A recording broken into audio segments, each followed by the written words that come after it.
महापरमगुरुभ्यो नमः। श्रीमदानन्दतीर्थ भगवत्पादाचार्य गुरुभ्यो नमः। हरि ओम। सृष्टिस्थित्यप्येयान्यत्रितमो बन्धमोक्षाश्च यस्मात् अस्य श्री ब्रह्मरुद्रप्रभृतिसुरनरद्वीषशत्रुरात्मकस्य विष्णोर्व्यस्ताः समस्ताः सकलगुणनिधिः सर्वदोषो व्यपेतः पूर्णानन्दाव्ययो यो गुरुरपि परमश्चिन्तयेदं महान्तम्। जन्माद्यस्य यतोऽन्वयादितरतश्चार्थेष्वभिज्ञस्वराट् तेने ब्रह्महृदाय आदिकवये मुह्यन्ति यं सूरयः तेजो वारिमृतां यथा विनिमयो यत्र सर्गो मृषा धाम्ना स्वेन सदा निरस्तकुहकं सत्यं परं धीमहि। धर्मविज्ञानवैराग्यपरमैश्वर्यशालिनः आनन्दतीर्थभगवत्पादान् वन्दे निरन्तरम्। चित्रैः पदैश्च गम्भीरैर्वाक्यैर्मानेरखण्डितैः गुरुभावं व्यञ्जयन्ति भाति श्रीरैतीर्थवाक् भवति यदनुभावादेडमूकोऽपि वाग्मी जडमतिरपि जन्तुर्जायते प्राज्ञमौलिः सकलवचनचेतो देवता भारती सा मम वचसि निधत्तां सन्निधिं मानसे च। नमोऽस्तु तात्विका देवाः विष्णुभक्तिपरायणाः धर्ममार्गे प्रेरयन्तु भवन्तः सर्वगेव ये। वक्रतुण्डमहाकाय सूर्यकोटिसमप्रभ निर्विघ्नं कुरु मे देव सर्वकार्येषु सर्वदा। नौमिन्याय सुधाधिकृज्जयमुनीन् श्रीपादराट्सन्मणीन् व्यासार्यान् विविधागमाब्धिविहरान् श्रीवादिराजानपि वन्देऽहं सवरान् रघुत्तमगुरून् वैदध्यवारानिधीन् श्रीसत्यव्रतराघवेन्द्रमुनिपान् सद्बोधसध्यानपान् विद्यायां विभुधाचार्यं वेदज्ञानाब्धिचन्दिरं दुर्मतध्वान्तमार्तण्डं सत्यध्यानमुनिं भजे। सत्याभिज्ञकराब्जोत्थान् पञ्चाशद्वर्षपूजकान् सत्यप्रमोदतीर्थार्यान् नौमिन्याय सुधारतान् शास्त्रेषु पारदर्श्वानं शास्त्रज्ञेषु च वत्सलं दीनभक्तोद्धारकरं सत्यात्मानं गुरुं भजे। विद्यापीठविदातारं विद्यावारिधिचन्दिरं विद्यार्थिवत्सलं वन्दे महामहिमसद्गुरुम्। आपादमूलिपर्यन्तं गुरूणाम् आकृतिं स्मरेत् तेन विघ्नाः प्रणश्यन्ति सिद्ध्यन्ति च मनोरथाः। श्रीगुरुभ्यो नमः। हरिः ओम। स्वस्त्यस्तु अशेषतां सन्मङ्गलानि सम्भवन्तु। सम्यक् श्लोकैकश्रवणपठनमात्रेण वक्तुश्च श्रोतॄणां निखिलकलिकृतकल्मषापनोतनपटुतरे धर्माद्यखिलपुरुषार्थसाधनीभूते श्रीमद्भागवते अद्य कथा प्रारंभे सति किंचित् पूर्वकथा प्रमेयानुवादः। ಸತ್ಯ ಸಂಕಲ್ಪನಾದ ಪರಮಾತ್ಮ ತಾನು ಅವತಾರ ಮಾಡಬೇಕು ಕರ್ದಮ ಪ್ರಜಾಪತಿಗಳಲ್ಲಿ ಮತ್ತು ಹಾಗೂ ದೇವಹೂತಿ ಇವರ ನಿಮಿತ್ತ ಮಾಡಿಕೊಂಡು ಪರಮಾತ್ಮ ಅವತಾರ ಮಾಡಬೇಕು ಅಂತ ಹೇಳಿ ಸಂಕಲ್ಪ ಮಾಡಿದ್ದಾನೆ. ಆ ಸಂಕಲ್ಪದ ಅನುಗುಣವಾಗಿ ಉಳಿದೆಲ್ಲ ಕಾರ್ಯಕ್ರಮಗಳನ್ನು ತಾನು ಹಮ್ಮಿಕೊಂಡಿದ್ದಾನೆ ಪರಮಾತ್ಮ. ಅದರ ತಕ್ಕ ಎಲ್ಲ ಬ್ರಹ್ಮದೇವರು ಬಂದು ಆ ಬ್ರಹ್ಮದೇವರ ಅಂತರ್ಯಾಮಿಯಾದ ಪರಮಾತ್ಮ ಕರ್ದಮ ಪ್ರಜಾಪತಿಗಳಿಗೆ ನೀನು ಪ್ರಜಾಸೃಷ್ಟಿಯನ್ನು ಮಾಡಬೇಕು ಅಂತ ಆಜ್ಞೆಯನ್ನು ಮಾಡಿದ್ದಾನೆ. ಅದಕ್ಕೋಸ್ಕರವಾಗಿ ಕರ್ದಮ ಪ್ರಜಾಪತಿಗಳು 16,000 ವರ್ಷಗಳ ಕಾಲ ಘೋರವಾದ ತಪಸ್ಸನ್ನು ಮಾಡಿದ್ದಕ್ಕಾಗಿ ಕರ್ದಮ ಪ್ರಜಾಪತಿಗಳಿಗೆ ಪರಮಾತ್ಮ ದರ್ಶನವನ್ನು ಕೊಟ್ಟು ಅನುಗ್ರಹವನ್ನು ಮಾಡಿದ್ದಾನೆ. ಆಗ ಸ್ವಯಂಭುವ ಮನು ತಾನೂ ಕೂಡ ಮತ್ತೆ ವರಾಪೇಕ್ಷೆಯಾಗಿ ಹುಡುಕ್ತಾ ಕರ್ದಮ ಪ್ರಜಾಪತಿಗಳಲ್ಲಿ ಬಂದ. ಕರ್ದಮರ ಸಾಮರ್ಥ್ಯ, ಕರ್ದಮರ ವೈರಾಗ್ಯ, ಕರ್ದಮರು ಮಾಡುವ ದೇವರಲ್ಲಿ ಭಕ್ತಿ ವಿಶ್ವಾಸಗಳು ಕಂಡಿದ್ಲು ದೇವಹೂತಿ. ಹಾಗಾಗಿ ಅವರನ್ನೇ ಮದುವೆ ಆಗ್ತೇನೆ ಅಂತ ಇವರು ಸಂಕಲ್ಪ ಮಾಡಿದ್ದಾಳೆ. ಹಾಗಾಗಿ ಬಂದಿದ್ದಾರೆ, ನೋಡಿದ್ದಾರೆ, ಆಯಿತು ಅವಶ್ಯವಾಗಿ ನಾನು ಮಾಡುವ ಸತ್ಕರ್ಮಗಳಿಗೆ ಯಾವ ತೊಂದರೆಗಳನ್ನು ಕೊಡದೇ ಇದ್ದ ಹುಡುಗಿ ಅಂದೆ ಇವಳೆ. ಹಾಗಾಗಿ ನಾನು ಮಾಡುವ ಎಲ್ಲ ಕರ್ಮಕ್ಕೂ ಅನುಕೂಲವಾಗ್ತಾಳೆ ಅನ್ನೋ ಸಲುವಾಗಿ ನನಗೆ ಅನುಕೂಲವಾಗ್ತಾಳೆ ಅಂತನೂ ನಿಶ್ಚಯ ಇಟ್ಟುಕೊಂಡೇನೆ ನಾನು ಒಪ್ಪಿದ್ದೇನೆ. ಅವಶ್ಯವಾಗಿ ನಾನು ವಿವಾಹವನ್ನು ಮಾಡಿಕೊಳ್ಳುತ್ತೇನೆ ಅಂತ ಹೇಳಿ ವಿವಾಹವನ್ನು ಮಾಡಿಕೊಂಡು ಕರೆದುಕೊಂಡು ಬಂದಿದ್ದಾರೆ. ತಪಸ್ಸನ್ನು ಮಾಡ್ತಾ ಇದ್ದಾರೆ ಪ್ರಯಾಗದಲ್ಲಿ.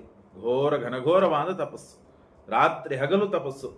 ಆ ಹುಡುಗಿಯೂ ಕೂಡ ದೇವಹೂತಿ ಗಂಡ ಮಾಡಿದಂತಹ ಯಾವ ತಪಸ್ಸು ಇದೆಯೋ, ಯಾವ ಅನುಷ್ಠಾನ ಇದೆಯೋ ಅದಕ್ಕೆ ಅನುಕೂಲವಾಗಲಿಕ್ಕೆ ಏನೇನು ಬೇಕು, ಶಾರೀರ ಮಾನಸಾದಿವ್ಯ ಕಾಯ ವಾಚ ಮನಸ ಮೂರೂ ವಿಧವಾಗಿ ಅವಳನ್ನು ಕುರಿತು ಸೇವೆ ಮಾಡಿದ್ದಾಳೆ. ಬಹಳ ಮಹತ್ವದ್ದಿದು. ಪತಿ ಸೇವಾ, ಇದು ದೇವರ ಸೇವಾ ಅಂತ ತಿಳಿದು ತಾನು ಎಲ್ಲವನ್ನು ಮಾಡಿದ್ದಾಳೆ. ವೈಶ್ರಂಭೇಣ ಆತ್ಮಶೌಚೇನ, ವಿರಕ್ತಳಾಗಿದ್ದಾಳೆ. ಗೌರವಭಾವದಿಂದ ತಾನು ಶುದ್ಧಳಾಗಿದ್ದಾಳೆ. ಎಲ್ಲ ಇಂದ್ರಿಯಗಳನ್ನು ನಿಗ್ರಹದಲ್ಲಿ ಇಟ್ಟುಕೊಂಡಿದ್ದಾಳೆ. ನಿರಂತರವಾಗಿ ಶುಚಿರ್ಭೂತಳಾಗಿ ಪತಿ ಶುಶ್ರೂಷ ಮಾಡಿದ್ದಾಳೆ. ನಗುತ್ತಾ ನಗುತ್ತಾ, ಸಿಟ್ಟಿನಿಂದಲ್ಲ, ಮನಸ್ಸಿನಲ್ಲಿ ಒಂದು, ಮೇಲ್ ನೋಡ್ಲಿಕ್ಕೆ ಒಂದು, ಹಾಗಲ್ಲ. ವಿಸರ್ಜ್ಯ ಕಾಮಂ, ಮುಖ್ಯ ಇದಕ್ಕೆ ಬೇಕಾದದ್ದೇನು ಗೊತ್ತಾ? ಕಾಮವನ್ನು ಬಿಡುವುದು, ಮನಸ್ಸಿನ ಆಸೆಗಳನ್ನೆಲ್ಲ ಬದಿಗಿಟ್ಟುವುದು. ಅಂದರೆ ಆಚೆ ಈಚೆ ನೋಡಿದರೆ ಮದುವೆಕ್ಕಿಂತ ಮುಂಚೆ ಇಡೀ 14 ಲೋಕಕ್ಕೆ ರಾಜನಾದ ಸ್ವಯಂಭುವ ಮನುವಿನ ಮಗಳು, ಸಮಗ್ರವಾದ ಐಶ್ವರ್ಯವನ್ನ ತಾನು ಭೋಗ ಮಾಡುವ ಸಾಮರ್ಥ್ಯ ಇದ್ದಂತಹ ಮಗಳು ಕನ್ಯಾದಾನ ಮಾಡಬೇಕಾದಾಗ ವರೋಪಚಾರಕ್ಕಾಗಿ ಎಲ್ಲ ವಿಧವಾದ ದಾನಗಳನ್ನು ಮಾಡಿದ್ದಾನೆ. ಆ ದಾನವನ್ನು ಮಾಡಿದರೂ ಚೀರನಾರ ವಸ್ತ್ರಗಳನ್ನು ಉಟ್ಟುಕೊಂಡು ಗಂಡ ಹೇಗೆ ಸೇವೆ ಮಾಡ್ತಾ ಇದ್ದಾನೋ, ದೇವರ ತಪಸ್ಸನ್ನು ಮಾಡ್ತಾ ಇದ್ದಾನೋ ಹಾಗೆ ನಾವು ಮಾಡಬೇಕು ಅಂತನ್ನುವುದಾಗಿ ಆ ಎಲ್ಲ ಐಶ್ವರ್ಯವನ್ನ ಕಣ್ಣಿಗೆ ಕಾಣದೇ ಇದ್ದಂತೆ ಬದಿಗೆ ಒತ್ತಿ ನಿರಂತರವಾದ ಸೇವೆಯನ್ನು ಮಾಡ್ತಾ ಇದ್ದಾಳೆ. ಇದು ವಿಸರ್ಜ್ಯ ಕಾಮಂ ದಂಭಂಚ, ಅಹಂಕಾರವನ್ನು ಬಿಟ್ಟಿದ್ದಾಳೆ. ನಾನು ಯಾರ ಮಗಳು, ನಾನು ಎಷ್ಟು ಯೋಗ್ಯತೆ ಇದ್ದವಳು, ಅದನ್ನೆಲ್ಲ ಬಿಟ್ಲು. ದ್ವೇಷ, ಲೋಭ, ಸಾಮಾನ್ಯವಾಗಿ ಮನುಷ್ಯ ತಾನು ತಪಸ್ಸನ್ನ, ಅನುಷ್ಠಾನವನ್ನ, ಪಾಠವನ್ನ, ಸತ್ಕರ್ಮಗಳನ್ನ ಏನಾದರೂ ಮಾಡಲಿಕ್ಕೆ ಪ್ರಾರಂಭ ಮಾಡೋಕ್ಕಿಂತ ಮುಂಚೆ ಒಂದು ಅವಸ್ಥೆ ಇರ್ತದೆ. ತಾನು ಪ್ರಾರಂಭ ಮಾಡಿ ಆದಮೇಲೆ ಮತ್ತೊಂದು ಅವಸ್ಥೆ. ಎರಡೂ ಅವಸ್ಥೆ ಕೆಟ್ಟದ್ದು. ಏನು ಸಂಪರ್ಕ ಇಲ್ಲದೆ ಇದ್ದಂತೆ ಒಂದು ಮೂಲೆಯಲ್ಲೇ ಇರ್ತಾನೆ. ತಂದೆ ಒಂದು ರಾಜ್ಯ, ತಂದೆ ಒಂದು ಮತ್ತೆ ಲೋಕವನ್ನು ಸೃಷ್ಟಿ ಮಾಡಿಕೊಂಡಿರ್ತಾನೆ, ಅದರಲ್ಲೇನೇ ಸುತ್ತಾ ಇರ್ತಾನೆ. ಇದರಲ್ಲಿ ನಾನು ರಾಜ ಅಂತ ಭಾವಿಸಿರ್ತಾನೆ. ಯಾವಾಗ ಸಜ್ಜನರು ದೈವಭಕ್ತಿ, ಗುರುಭಕ್ತಿ, ಇದರಿಂದ ಆಗುವ ಪರಿಣಾಮಗಳು ಇದನ್ನು ಕಂಡುಕೊಂಡು ಮನಸ್ಸಿನಲ್ಲಿ ವಿಕಾರ ಮಾಡಿಕೊಂಡು ಅವತ್ತಿನಿಂದ ಏನೋ ಗುರುಗೆ ಅಕಸ್ಮಾತ್ತಾಗಿ ಹೋಗುವ ಪ್ರಸಂಗ, ಹೋಗಬೇಕಾದಾಗ ಏನೋ ಶ್ರವಣವಾಯಿತು, ಅವನಿಗೆ ಮನಸ್ಸಿನಲ್ಲಿ ಒಂದು ವಿಕಾರ ಆಯಿತು, ಏನೋ ಭಕ್ತಿ ಬಂತು, ಶ್ರವಣ ಮಾಡಬೇಕು ಅಂತ ಪ್ರಾರಂಭ ಮಾಡಿದ. ಅವತ್ತಿನಿಂದ ದೇವರ ಪೂಜಾ ಪುನಸ್ಕಾರ ಏನೋ ಒಳ್ಳೆಯದನ್ನು ಮಾಡ್ಲಿಕ್ಕೆ ಪ್ರಾರಂಭ ಮಾಡಿದ. ಮಾಡದೇ ಇದ್ದ ಮನುಷ್ಯ ಮಾಡ್ಲಿಕ್ಕೆ ಪ್ರಾರಂಭ ಮಾಡಿದ ಮೇಲೆ ಒಂದೇನೋ ಅಹಂಕಾರ ಬರಲು ಪ್ರಾರಂಭವಾಗ್ತದೆ. ಇಷ್ಟು ದಿನ ಆ ಅವಸ್ಥೆಯನ್ನು ತಾನು ಪಡೆದಿರ್ತಾನೆ. ಪೂಜೆ ಇಲ್ಲ, ಸತ್ಕರ್ಮ ಇಲ್ಲ, ಗುರುಭಕ್ತಿ ಇಲ್ಲ, ದೈವಭಕ್ತಿ ಇಲ್ಲ, ದಯಾಮಯಗಳಿಲ್ಲ, ಏನೂ ಇಲ್ಲದೆ ಇದ್ದ ವ್ಯಕ್ತಿ ಮಾಡ್ಲಿಕ್ಕೆ ಪ್ರಾರಂಭ ಮಾಡಿದ ಮೇಲೆ ಅವರು ಮಾಡೋದಿಲ್ಲ, ನಾನು ಮಾಡ್ತೇನೆ ಅಂತನೂ ಮೊದಲೇ ಭಾವನೆ ಬರ್ತದೆ. ಅವರು ಕೇಳೋದಿಲ್ಲ, ನಾನು ಕೇಳುತ್ತೇನೆ, ಅವರು ಹೇಳೋದಿಲ್ಲ, ನಾನು ಹೇಳುತ್ತೇನೆ, ಇತ್ಯಾದಿಗಳು ಏನು ದಂಭ ಬರುವ, ಅಹಂಕಾರ ಬರಲಿಕ್ಕೆ ಅವಕಾಶವಿದೆ ಮನುಷ್ಯನಿಗೆ. ಇದು ಶ್ರವಣ ಮಾಡದೇ ಇರುವ ವ್ಯಕ್ತಿಗಿಂತಲೂ ಘೋರವಾದ. ಹಾಗಾಗಿ ಮೇಲಿಂದ ಮೇಲೆ ಮನುಷ್ಯ ಸಜ್ಜನರ ಸಹವಾಸದಲ್ಲಿ ಇದ್ದು ಅಹಂಕಾರವನ್ನು ದಮನ ಮಾಡಿಕೊಳ್ಳಬೇಕಂತೆ. ಏನು ದಮನ ಮಾಡಿಕೊಳ್ಳೋದು? ಇವನು ತಾನೇ ಭಾರಿ ಅಂತ ಅನ್ಕೊಂಡು ಬಿಟ್ಟಿರ್ತಾನೆ. ಬುದ್ಧಿವಂತ, ಶ್ರೀಮಂತ, ಏನೇನೋ ಗೌರವವಂತ, ಅದು ಇದು ಅಂತ ಏನೋ ಇಟ್ಕೊಂಡಿರ್ತಾನೆ. ಅವರಿಗಿಂತ ಹೆಚ್ಚಿನ ಗುಣಗಳು ಕಾಣುವ ವ್ಯಕ್ತಿಗಳನ್ನ ಹೋಗಿ ತಾನು ಹೊಗಳೋ ಕಾರಣವಿಲ್ಲ. ಅವರನ್ನು ನೋಡಿ ಅವನಿಗೆ ಅನಿಸ್ತದೋ, ನಾನು ಅನ್ಕೊಂಡಿದ್ದೆ ನಾನೇ ಭಾರಿ ಇದ್ದೇನೆ, ನಾನೇ ಪರಾಕ್ರಮಿ, ನಾನೇ ಬುದ್ಧಿವಂತ, ನಾನೇ ಶ್ರೀಮಂತ, ಏನೇನೋ ಅನ್ಕೊಂಡಿದ್ದೆ.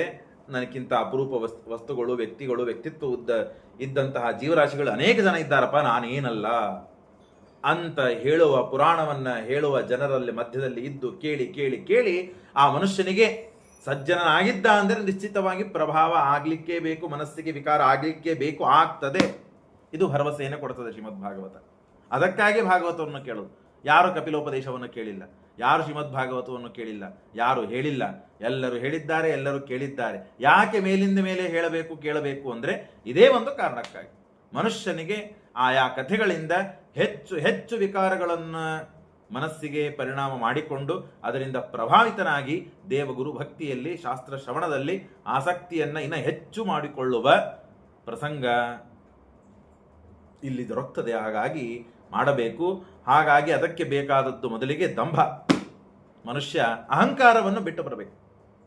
ಅಹಂಕಾರ ಬಿಟ್ಟ ಅಂದರೆ, ನಾವು ಮುಂಬೈದಲ್ಲಿ ಅಧ್ಯಯನ ಮಾಡಬೇಕಾದಾಗ ಗುರುಕುಲದಲ್ಲಿ ಇದ್ದಾಗ ಒಂದು ಕಡೆಗೆ ಆಡಿಟೋರಿಯಂ, ಷಣ್ಮುಖಾನಂದ ಹಾಲ್ ಅಂತ ಸಾಯನದಲ್ಲಿ ಇದೆ. ಆ ಸಾಯನದಲ್ಲಿ ಪ್ರವಚನಕ್ಕೆ ನಮ್ಮ ಆಚಾರ್ಯ ಪ್ರವಚನ ಇತ್ತು. ಭಾಳ ದೊಡ್ಡ ವ್ಯಕ್ತಿಗಳು ಬಂದಿದ್ದರು. 400 ಮಂದಿ ಕೂಡುವ ಒಂದು ಅವಕಾಶ ಇದ್ದ ಸ್ಥಳ ಅದು. ಆದರೆ 400 ಜನ ಯಾರ್ಯಾರು ಬಂದಿದ್ರೋ ಅವರೆಲ್ಲರೂ ಒಂದು ಏನಿಲ್ಲ ಅಂದ್ರೆ ಒಂದು 100 ಮಂದಿಗೆ, 500 ಮಂದಿಗೆ, 1000 ಮಂದಿಗೆ ಉಪದೇಶ ಮಾಡುವ ಮಹಾನುಭಾವರು ಎಲ್ಲ ಕೂತಿದ್ದರಲ್ಲಿ. ಅಲ್ಲಿ ನಮ್ಮ ಆಚಾರ್ಯರು ಉಪನ್ಯಾಸ ಇತ್ತು. ಅವರನ್ನು ಕುರಿತು ಲಾಯರ್ಸು, ಜಡ್ಜಸ್ಸು, ಇಂಡಸ್ಟ್ರಿಯಲ್ ಮಂದಿಗಳು, ಅವರು ಇವರು ದೊಡ್ಡ ದೊಡ್ಡ ದೊಡ್ಡ ದೊಡ್ಡ ವ್ಯಕ್ತಿಗಳೆಲ್ಲ ಬಂದಿದ್ದರು. ಅಲ್ಲಿ ಒಳಗೆ ಪ್ರವೇಶ ಮಾಡುವಾಗ ಅನೇಕ ಜನ ನಾವು ವಿದ್ಯಾರ್ಥಿಗಳು ಹೋಗೋ ಪ್ರಸಂಗ ಇತ್ತು. ನಾನು ಅವಾಗ ಹೋಗೋ ಪ್ರಸಂಗ ಬಂತು. ಅಲ್ಲೊಂದು ಹೊರಗಡೆ, ಆ ಹಾಲಿನ ಹೊರಗಡೆ ಹೋಗೋಕ್ಕಿಂತ ಮುಂಚೆ ಒಂದು ಹೆಡ್ಲೈನ್, ಒಂದು ಬೋರ್ಡ್ ಬರೆದಿದ್ರು. ಏನಂದ್ರೆ, ಬೇಕಾದಷ್ಟು ಎಲ್ಲ ಶ್ರೀಮಂತರ ಇದ್ರು, ಆದರೂ ಒಂದು ಬೋರ್ಡ್ ಇತ್ತು, ನೀವು ಹಾಕಿಕೊಂಡ ಪಾದರಕ್ಷೆಗಳನ್ನು ಇಲ್ಲಿ ಬಿಟ್ಟು ಹೋಗಬೇಕು, ಅದರ ಜೊತೆಗೆ ನಿಮ್ಮ ಈಗೋ, ನಿಮ್ಮ ಅಹಂಕಾರವನ್ನು ಬಿಟ್ಟು ಒಳಗೆ ಪ್ರವೇಶ ಮಾಡಬೇಕು. ನೀವು ಹಾಕಿಕೊಳ್ಳುವ ಪಾದರಕ್ಷೆಯ ಜೊತೆಗೆ ನಿಮ್ಮ ಈಗೋ, ನಿಮ್ಮ ಅಹಂಕಾರವನ್ನು ಬಿಟ್ಟು ಪ್ರವೇಶ ಮಾಡಬೇಕು ಆ ಹಾಲ್ನಲ್ಲಿ. ಹಾಗೆ ಪ್ರವೇಶ ಮಾಡಿದ ಮನುಷ್ಯ ಅಂತ ಆದರೆ ಶಾಸ್ತ್ರದಲ್ಲಿಯೂ ಅಷ್ಟೇ ಅಹಂಕಾರ, ತನ್ನ ಅಭಿಮಾನ, ತನಗಿದ್ದ ಇಲ್ಲದೆ ಸಲ್ಲದೆ ಇದ್ದ ಗೌರವಗಳನ್ನು ಬದಿಗೆ ಇಟ್ಟು ತಾನು ಪ್ರವೇಶ ಮಾಡಬೇಕಂತೆ. ಅದನ್ನೇ ಮಾಡಿದಳು, ಅದಕ್ಕಾಗಿ ಮೆಚ್ಚಿದರು, ಅದಕ್ಕಾಗಿ ವರವನ್ನು ಕೊಟ್ಟರು. ಅಪ್ರಮತ್ತ ಉದ್ಯತ ನಿತ್ಯಂ ತೇಜೀಯಾಂಸಂ ಸಮೇ ತಮಶೋಸಯತ ಕಾಲೇನ ಭೂಯಸಾ ಕ್ಷಾಮಂ ಕರ್ಷಿತ ವ್ರತಚರ್ಯಯ. ಬಹಳ ವರ್ಷಗಳ ಕಾಲ ತಪಸ್ಸು ಆದದ್ದಕ್ಕೆ ಮನಸ್ಸಿಗೆ ಅವರಿಗೆ ಏನೋ ಸಂಕೋಚ ಆಯ್ತು. ಅಯ್ಯೋ, ಎಲ್ಲ ಗೊತ್ತಿದೆ ಅವರಿಗೆ, ಯಾರಿವಳು, ಎಲ್ಲಿಂದ ಕರೆದುಕೊಂಡು ಬಂದಿದ್ದೇನೆ, ನಾನು ಮದುವೆ ಆಗಿದ್ದೆ, ಎಲ್ಲ ಗೊತ್ತಿದೆ, ಆದರೂ ನೀನು ಯಾರು ಅಂತ ಕೇಳಿದೆ. ಇಲ್ಲ, ಹೀಗೆ ನಾನು ರಾಜನ ಮಗಳು, ನೀವು ನನ್ನ ಮದುವೆ ಮಾಡಿಕೊಂಡು ಕರ್ಕೊಂಡು ಬಂದೀರಿ ಅಂದಾಗ ಬಹಳ ಪ್ರೇಮ ಗದ್ಗದಯಾವಾಚ ಪೀಡಿತ ಕೃಪಯಾ ಬ್ರವೀತ್. ಅಯ್ಯೋ, ಇಷ್ಟು ಹುಡುಗಿ, ನಿನಗೆ ಸಣ್ಣ ಹುಡುಗಿ, ಸಣ್ಣ ವಯಸ್ಸಿಗೆ ಇಷ್ಟು ಪೀಡೆ ಕೊಟ್ಟೆ ನಾನು, ನನ್ನಿಂದ ನಿನಗೆ ತೊಂದರೆ ಆಯಿತು. ಹಾಗಾದರೆ ನೀನು ಇಷ್ಟು ಕಷ್ಟಪಟ್ಟು ತಪಸ್ಸನ್ನು ಮಾಡಿ ನನ್ನನ್ನು ಒಲಿಸಿದ್ದಿ, ನಿನಗೇನಾದರೂ ಬೇಕು ಕೇಳು, ನಾನು ಹೇಳ್ತೇನೆ, ಏನಾದರೂ ಬೇಕು ಕೇಳು, ನಾನು ಕೊಡ್ತೇನೆ ಅಂದಾಗ ಅವಳು ಒಂದೇ ಒಂದು ಹೇಳಿದ್ಲು, ನಮಗೆ ಕರ್ಮದಿಂದ ಸಿದ್ಧವಾದ ಪುಣ್ಯ, ಆ ಪುಣ್ಯದಿಂದ ಬೇಕಾದ ಯಾವ ಫಲಗಳಿವೆ ಅದು ಯಾವುದೂ ಬೇಡ. ಯಾಕೆ? ಆ ಕರ್ಮ ಇರುವವರೆಗೆ ಮಾತ್ರ ಫಲ ಸಿಗ್ತದೆ ನಮಗೆ. ಕರ್ಮ ಒಂದು ಮಾಡಿದ್ವಿ, ಯಾವುದೋ ಒಂದು ಕರ್ಮ, ಆ ಕರ್ಮದಿಂದ ಸಿಗಬೇಕಾದ ಒಂದು ಫಲ ಇದೆ. ಯಾಗ ಮಾಡಿದ್ವಿ, ತಪಸ್ಸು ಮಾಡಿದ್ವಿ, ಅಥವಾ ಪೂಜೆ ಮಾಡಿದ್ವಿ, ಸತ್ಕಾರ ಮಾಡಿದ್ವಿ, ಬ್ರಾಹ್ಮಣ ಭೋಜನಕ್ಕೆ ಹಾಕಿದ್ವಿ, ಇದೆಲ್ಲ ಕರ್ಮಗಳು. ಈ ಕರ್ಮಗಳನ್ನು ಮಾಡೋದರಿಂದ ಒಂದು ನಮಗೆ ಫಲ ಬರಬೇಕಾಗಿದೆ. ಆ ಫಲ ಸಿಗ್ತದೆ ಎಲ್ಲಿವರೆಗೆ? ಆ ಕರ್ಮ ಇರುವವರೆಗೆ, ಆ ಕರ್ಮಕ್ಕೆ ಇರುವಂತಹ ಪುಣ್ಯ ಇರುವವರೆಗೆ. ಆ ಪುಣ್ಯ ಹೋಯ್ತು, ಆ ಕರ್ಮ ಹೋಯ್ತು ಅಂದರೆ ಆ ಪುಣ್ಯನೂ ಹೋಗಿಬಿಡುತ್ತದೆ, ಪುಣ್ಯನೂ ಹೋಯ್ತು ಅಂದರೆ ಆ ಫಲನೂ ಹೋಗಿಬಿಡುತ್ತದೆ. ಹಾಗಾಗಿ ಅದು ಬೇಡ ನನಗೆ. ಹಾಗಾದ್ರೆ ಏನು ಬೇಕು ನಿನಗೆ? ಯಾಮೇ ಸ್ವಧರ್ಮ ನಿರತ ತಪದ ಸಮಾಧಿ ವಿದ್ಯಾತ್ಮ ಯೋಗ ವಿಜಿತ ಭಗವತ್ ಪ್ರಸಾದಾಹ ತಾನೇವತೆ ಮದನುಗ್ರಹ ಸೇವನಾತ್ ಅನುರುದ್ಧವು ದೃಷ್ಟಿಂ ಪ್ರಪಶ್ಯ ವಿರತಾಂ ಭಯನಾನ್ ಅಶೋಕಾನ್. ಅವಳು ಹೇಳ್ತಾಳೆ, ನೀವು ಯೋಗ ಪ್ರಭಾವದಿಂದ, ಅತಿಶಯದಿಂದ ಲಬ್ಧವಾದ ಯಾವ ಅಪರೋಕ್ಷ ಜ್ಞಾನ ಇದೆಯಲ್ಲ, ಇಷ್ಟು ದಿನಗಳ ಕಾಲ ಯಾವ ಭಗವಂತನ ಸಾಕ್ಷಾತ್ಕಾರ ಮಾಡೋದರಿಂದ ಬರುವ ಯಾವ ಪ್ರಭಾವದಿಂದ ಲಬ್ಧವಾದ ಯಾವ ಅತಿಶಯ ಪುಣ್ಯ ಇದೆ, ತಪಸ್ಸು ಇದೆ, ಆ ತಪಸ್ಸು ಎಂದೂ ನಾಶವಾಗದೇ ಇದ್ದ ತಪಸ್ಸದು. ದೇವರ ಸಾಕ್ಷಾತ್ಕಾರವನ್ನು ಮಾಡಿಕೊಳ್ಳೋದ್ರಿಂದ ಬರುವ ಏನು ಪುಣ್ಯ ಇದೆ, ಆ ದೇವರ ಸಾಕ್ಷಾತ್ಕಾರ ಅಂತಂದ್ರೆ ಎರಡು ಇದೆ, ಬಾಹ್ಯವಾದ ಸಾಕ್ಷಾತ್ಕಾರ, ಅಂತರವಾದ ಸಾಕ್ಷಾತ್ಕಾರ. ಬಾಹ್ಯವಾದ ಸಾಕ್ಷಾತ್ಕಾರ ಸಾಮಾನ್ಯವಾಗಿ ಆಗ್ತದೆ, ದೇವರ ಅನುಗ್ರಹ ಮಾಡ್ತಾನೆ. ಕೃಷ್ಣನಿಗೆ ಮತ್ತು ಅನೇಕ ಬಾರಿ ನೋಡಿದ್ದಾನೆ ದುರ್ಯೋಧನ, ನೋಡಿಲ್ಲೇನು? ನೋಡಿದ್ದಾನೆ. 60, 70 ವರ್ಷ, 100 ವರ್ಷಗಳ ಕಾಲ ನೋಡಿದ್ದಾನೆ. ಅರ್ಜುನಾದಿಗಳು ನೋಡಿದ್ದಾರೆ. ಆ ಭಗವಂತನ ಸಾಕ್ಷಾತ್ಕಾರ ಏನಿದೆಯಲ್ಲ, ಈ ಸಾಕ್ಷಾತ್ಕಾರ ಮನಸ್ಸಿಗೆ ಸಂತೋಷ ಕೊಡ್ತದೆ, ಕಣ್ಣಿಗೆ ಆನಂದವನ್ನು ಕೊಡ್ತದೆ. ಆ ರೂಪ ಲಾವಣ್ಯಗಳು ವಿಲಕ್ಷಣವಾದ ರೂಪ, ಪ್ರಶ್ನೆನೇ ಇಲ್ಲ. ಆದರೆ ಅದು ಮೋಕ್ಷವನ್ನು ಕೊಡುವಂತಹ ರೂಪವಲ್ಲದು. ಸ್ವಬಿಂಬ, ನಮ್ಮ ಮನಸ್ಸಿನಲ್ಲಿದ್ದ ಭಗವಂತನ ಸಾಕ್ಷಾತ್ಕಾರ ಏನಿದೆಯೋ ಅದು ಸಮಸ್ತ ಬ್ರಹ್ಮಾಂಡ ವ್ಯಾಪಿಯಾದ ಪರಮಾತ್ಮನ ರೂಪ. ಅದು ಮನಸ್ಸು ಚಿಕ್ಕದಾದರೂ ಪರಮಾತ್ಮ ಎಂದು ಅವತ್ತು ಮನಸ್ಸಿನಲ್ಲಿ ಮೂಡ್ತಾನೋ, ಕಾಣ್ತಾನೋ, ಅವತ್ತಿನಿಂದ ಹಿಡಿದು ಅವತ್ತು ಆ ಪರಮಾತ್ಮನ ಸಾಕ್ಷಾತ್ಕಾರ ಪೂರ್ಣವಾಗಿ ಆಗ್ತದೆ. ಹೀಗೆ ಎಷ್ಟೋ ದಿನಗಳವರೆಗೆ, ಎಷ್ಟೋ ಬಾರಿ ಪರಮಾತ್ಮನ ಸಾಕ್ಷಾತ್ಕಾರವಾಗಿದೆ. ಪರಮಾತ್ಮನನ್ನು ನೋಡಿದ್ದಾರೆ, ಕೇಳಿದ್ದಾರೆ. ಅದರಿಂದ ಸಿದ್ಧವಾದ, ಪರಿಪಾಕದಿಂದ ಸಿದ್ಧವಾದ ಯಾವ ಪುಣ್ಯ ಇದೆಯಲ್ಲ, ಆ ಪುಣ್ಯದಿಂದ ಸಿದ್ಧವಾದ ಯಾವ ಫಲಗಳಿವೆ, ಆ ಫಲಗಳು ಬೇಕು. ಎಂದೂ ಆ ಫಲಗಳು ತೀರೋದಿಲ್ಲ. ಸಾಗಪ ನಮಗಂತ ವಿರಕ್ತವಿರಬೇಕು. ಆ ಫಲಗಳ ಮೇಲೆ ನಮಗೆ ವಿರಕ್ತಿ ಬರಬೇಕೆ ಹೊರತು ಆ ಪುಣ್ಯ, ಆ ಫಲ ತೀರೋದಿಲ್ಲ. ಅಂತದ್ದು ಯಾಮೇ ಸ್ವಧರ್ಮ ನಿರತಃ ತಪಸ್ಸಮಾಧಿ ವಿದ್ಯಾತ್ಮ ಯೋಗ ವಿಜಿತ ಭಗವತ್ ಪ್ರಸಾದ. ಯಾವ ಪರಮಾತ್ಮನ ದರ್ಶನದಿಂದ ನಿಮಗೇನು ಭಗವಂತನ ಸಾಕ್ಷಾತ್ಕಾರದಿಂದ ಏನು ಭಗವಂತ ಅನುಗ್ರಹ ಮಾಡಿ ಪ್ರಸಾದದಿಂದ ನಿಮಗೇನು ಸಿದ್ಧಿಯನ್ನು ಕೊಟ್ಟಿದ್ದಾನಲ್ಲ, ಆ ಸಿದ್ಧಿಯಿಂದ ಸಿಗಬೇಕಾದ ಯಾವ ಫಲಗಳಿವೆ ಆ ಫಲಗಳನ್ನು ನನಗೆ ಕೊಡುವುದಿದ್ದರೆ ಅಂತಹ ಫಲಗಳನ್ನು ಕೊಡ್ರಿ. ಈ ನಶ್ವರವಾದ ಫಲಗಳನ್ನು ನಾನು ಕಂಡು ಬೇಕಾದಷ್ಟು 25 ವರ್ಷ ನಾನು ಕಂಡಿದ್ದೇನೆ. ಮದುವೆ ಆಗೋಕ್ಕಿಂತ ಮುಂಚೆಯಿಂದಲೂ ನಾನು ನಮ್ಮಪ್ಪ ಇಡೀ 14 ಲೋಕಕ್ಕೆ ಸ್ವಾಮಿ ಒಡೆಯವನು, ಆ ಎಲ್ಲ ಫಲಗಳನ್ನು ನೋಡಿಬಿಟ್ಟಿದ್ದೇನೆ. ಅದೇನು ಬಹಳ ಏನು ಪ್ರಯೋಜನ ಕೊಡುವುದಿಲ್ಲ ನನಗೆ. ಕೊಡುವುದಿದ್ರೆ ಆ ಯೋಗ ಪ್ರಭಾವದಿಂದ ಸಿದ್ಧವಾದ ಯಾವ ತಪಸ್ಸಿನಿಂದ ಬರುವ ಪುಣ್ಯ ಇದೆಯೇ ಆ ಪುಣ್ಯ ನನಗೆ ಸಿಗಲಿ. ಹೇಗಿದೆ ನೋಡ್ರಿ, ಮನುಷ್ಯನ ಲೆವೆಲ್ ಚೇಂಜ್ ಆಗ್ತಾ ಹೋಗ್ಬೇಕು. ಮತ್ತೆ ಅದೇ ಅದೇ ಅದೇ ಅದೇ ಅದರಲ್ಲಿ ಪುನಃ ಚರ್ವಿತ ಚರ್ವಣಾನಾಮ ಅಂತ ಆಗಬಾರದು. ಮನುಷ್ಯ ಹೆಚ್ಚಿನ ಫಲಗಳನ್ನ, ಹೆಚ್ಚಿನ ಆಸೆಗಳನ್ನ, ಹೆಚ್ಚಿನ ಅನುಷ್ಠಾನಗಳನ್ನ, ಹೆಚ್ಚಿನ ಭಕ್ತಿಯನ್ನ, ಹೆಚ್ಚಿನ ತಪಸ್ಸನ್ನ ಮಾಡಲು ಉದ್ಯುಕ್ತನಾಗ್ಬೇಕು ಮನುಷ್ಯ. ಅದನ್ನ ಮಾಡ್ತಾ ಇದ್ದಾಳೆ ಇಷ್ಟು ಅದ್ಭುತವಾಗಿ ಆಗಲಿ ಅಂತ ಹೇಳಿ ಆಗಿಂದಾಗ ಒಂದು ದೊಡ್ಡದಾದ ಅರಮನೆ, ಆ ಅರಮನೆಯನ್ನು ನಿರ್ಮಾಣ ಮಾಡ್ತಾರೆ. ಎಲ್ಲೂ ಬೇಕು ಆ ಮನಸ್ಸು ಮಾಡಿದರೆ ಸಾಕು ಅಲ್ಲಿ ಹಾರಿಕೊಂಡು ಹೋಗುವಂತಹ ಮನೆ ಅದು. ಅದ್ಭುತವಾದಂತಹ ಮನೆ, ಎಲ್ಲ ಸೌಲಭ್ಯಗಳಿವೆ, ದಾಸಿಯರಿದ್ದಾರೆ, ಬೇಕಾದೆಲ್ಲ ಸಂಪತ್ತುಗಳಿದೆ. ಈದೃಗೃಹಂ ತತ್ ಪಶ್ಯತಿ ನಾತಿ ಪ್ರೀತೇನ ತೇರಸ ಸರ್ವಭೂತ ಇಡಸಾಭಿದಜ್ಞ.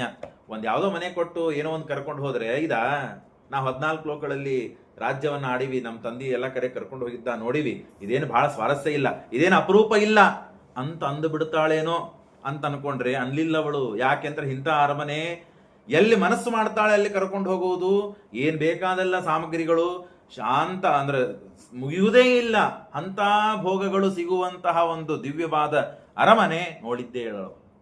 ಅಂತ ರಾಣಿ ಆಗಿದ್ದರೂ ನೋಡಿದ್ದಿಲ್ಲ. ಹಾಗಾಗಿ ನೋಡಿ ಸಂತೋಷವಾಯಿತು. 100 ವರ್ಷಗಳ ಕಾಲ ಅಲ್ಲಿ ಭೋಗ ಮಾಡಿದ್ದಾಳೆ. 9 ರೂಪಗಳನ್ನು ತಾಳಿದ್ದಾಳೆ. ಕರ್ದಮ ಪ್ರಜಾಪತಿಗಳು ಕೂಡ 9 ರೂಪವನ್ನು ತಾಳಿದ್ದಾಳೆ. ಇದು ಅಪರೋಕ್ಷ ಜ್ಞಾನದ ಸಾಮರ್ಥ್ಯದಿಂದ ಮಾಡುವಂತಹ ಸಿದ್ಧಿ. 9 ರೂಪವನ್ನು ತಾಳಿ ತಾನು ವೈಶಂಭಸ, ಸುರಸನ, ನಂದನ, ಪುಷ್ಪದ್ರ, ಮಾನಸ, ಚೈತ್ರರಥ ಹೀಗೆ ಅನೇಕ ಊರುಗಳಲ್ಲಿ, ಅನೇಕ ಮೇಲಿನ ಪಟ್ಟಣಗಳಲ್ಲಿ ಹೋಗಿ ಏವಂ ಯೋಗಾನುಭಾವೇನ ದಂಪತ್ಯೋ ರಮಣೀಯೋ ಶತಂ ವ್ಯದೀಯುಹು ಶರದಃ 100 ವರ್ಷಗಳ ಕಳೆದು ಹೋಗಿದೆ ಅಂತೆ. ಆಗ 9 ಜನ ಹೆಣ್ಣು ಮಕ್ಕಳು ಆಗಿದ್ದಾರೆ. ಏತಾವತ ಅಲಂ ಕಾಲೇನ ವ್ಯತಿಕ್ರಾಂತೇನ ಮೇ ಪ್ರಭೋ. ಸಾಕು, ಅವಳಂತಾಳೆ, ಈ ಇಂದ್ರಿಯಗಳು ಎಷ್ಟಾದರೂ ಶಾಂತಿ ಆಗುವುದಿಲ್ಲ ಅಂತ ಅನಿಸ್ತದೆ. ಎಷ್ಟು ಇದಕ್ಕೆ ಆಹುತಿಗಳನ್ನು ಹಾಕ್ತಾ ಹೋಗ್ತೇವೆ, ಎಷ್ಟು ಇದಕ್ಕೆ ಮನಸ್ಸು ಮಾಡ್ತೇವೆ, ಅಷ್ಟು ಇದು ಪ್ರತಿನಿತ್ಯ ಚೇತರಿಸಿಕೊಳ್ಳುತ್ತದೆ, ಶಾಂತವೇ ಆಗುವುದಿಲ್ಲ. ಹಾಗಾಗಿ ಸಾಕಪ್ಪ ಪತಿದೇವ, ಸಾಕು. ಇಂದ್ರಿಯಾರ್ಥ ಪ್ರಸಂಗೇನ ಪರಿತ್ಯಕ್ತ ತಮಾತ್ಮನಃ. ಸಾಕು, 100 ವರ್ಷ ಆಯಿತು, ಸಾಕು. ತಪಸ್ಸು ಆಗಬೇಕು, ಮಕ್ಕಳಾಗಿದ್ದಾರೆ, ಅವರು ಮದುವೆ ಮಾಡಿಬಿಟ್ಟು ಸಾಕು, ಇನ್ನೇನು ಬೇಡ ನನಗೆ.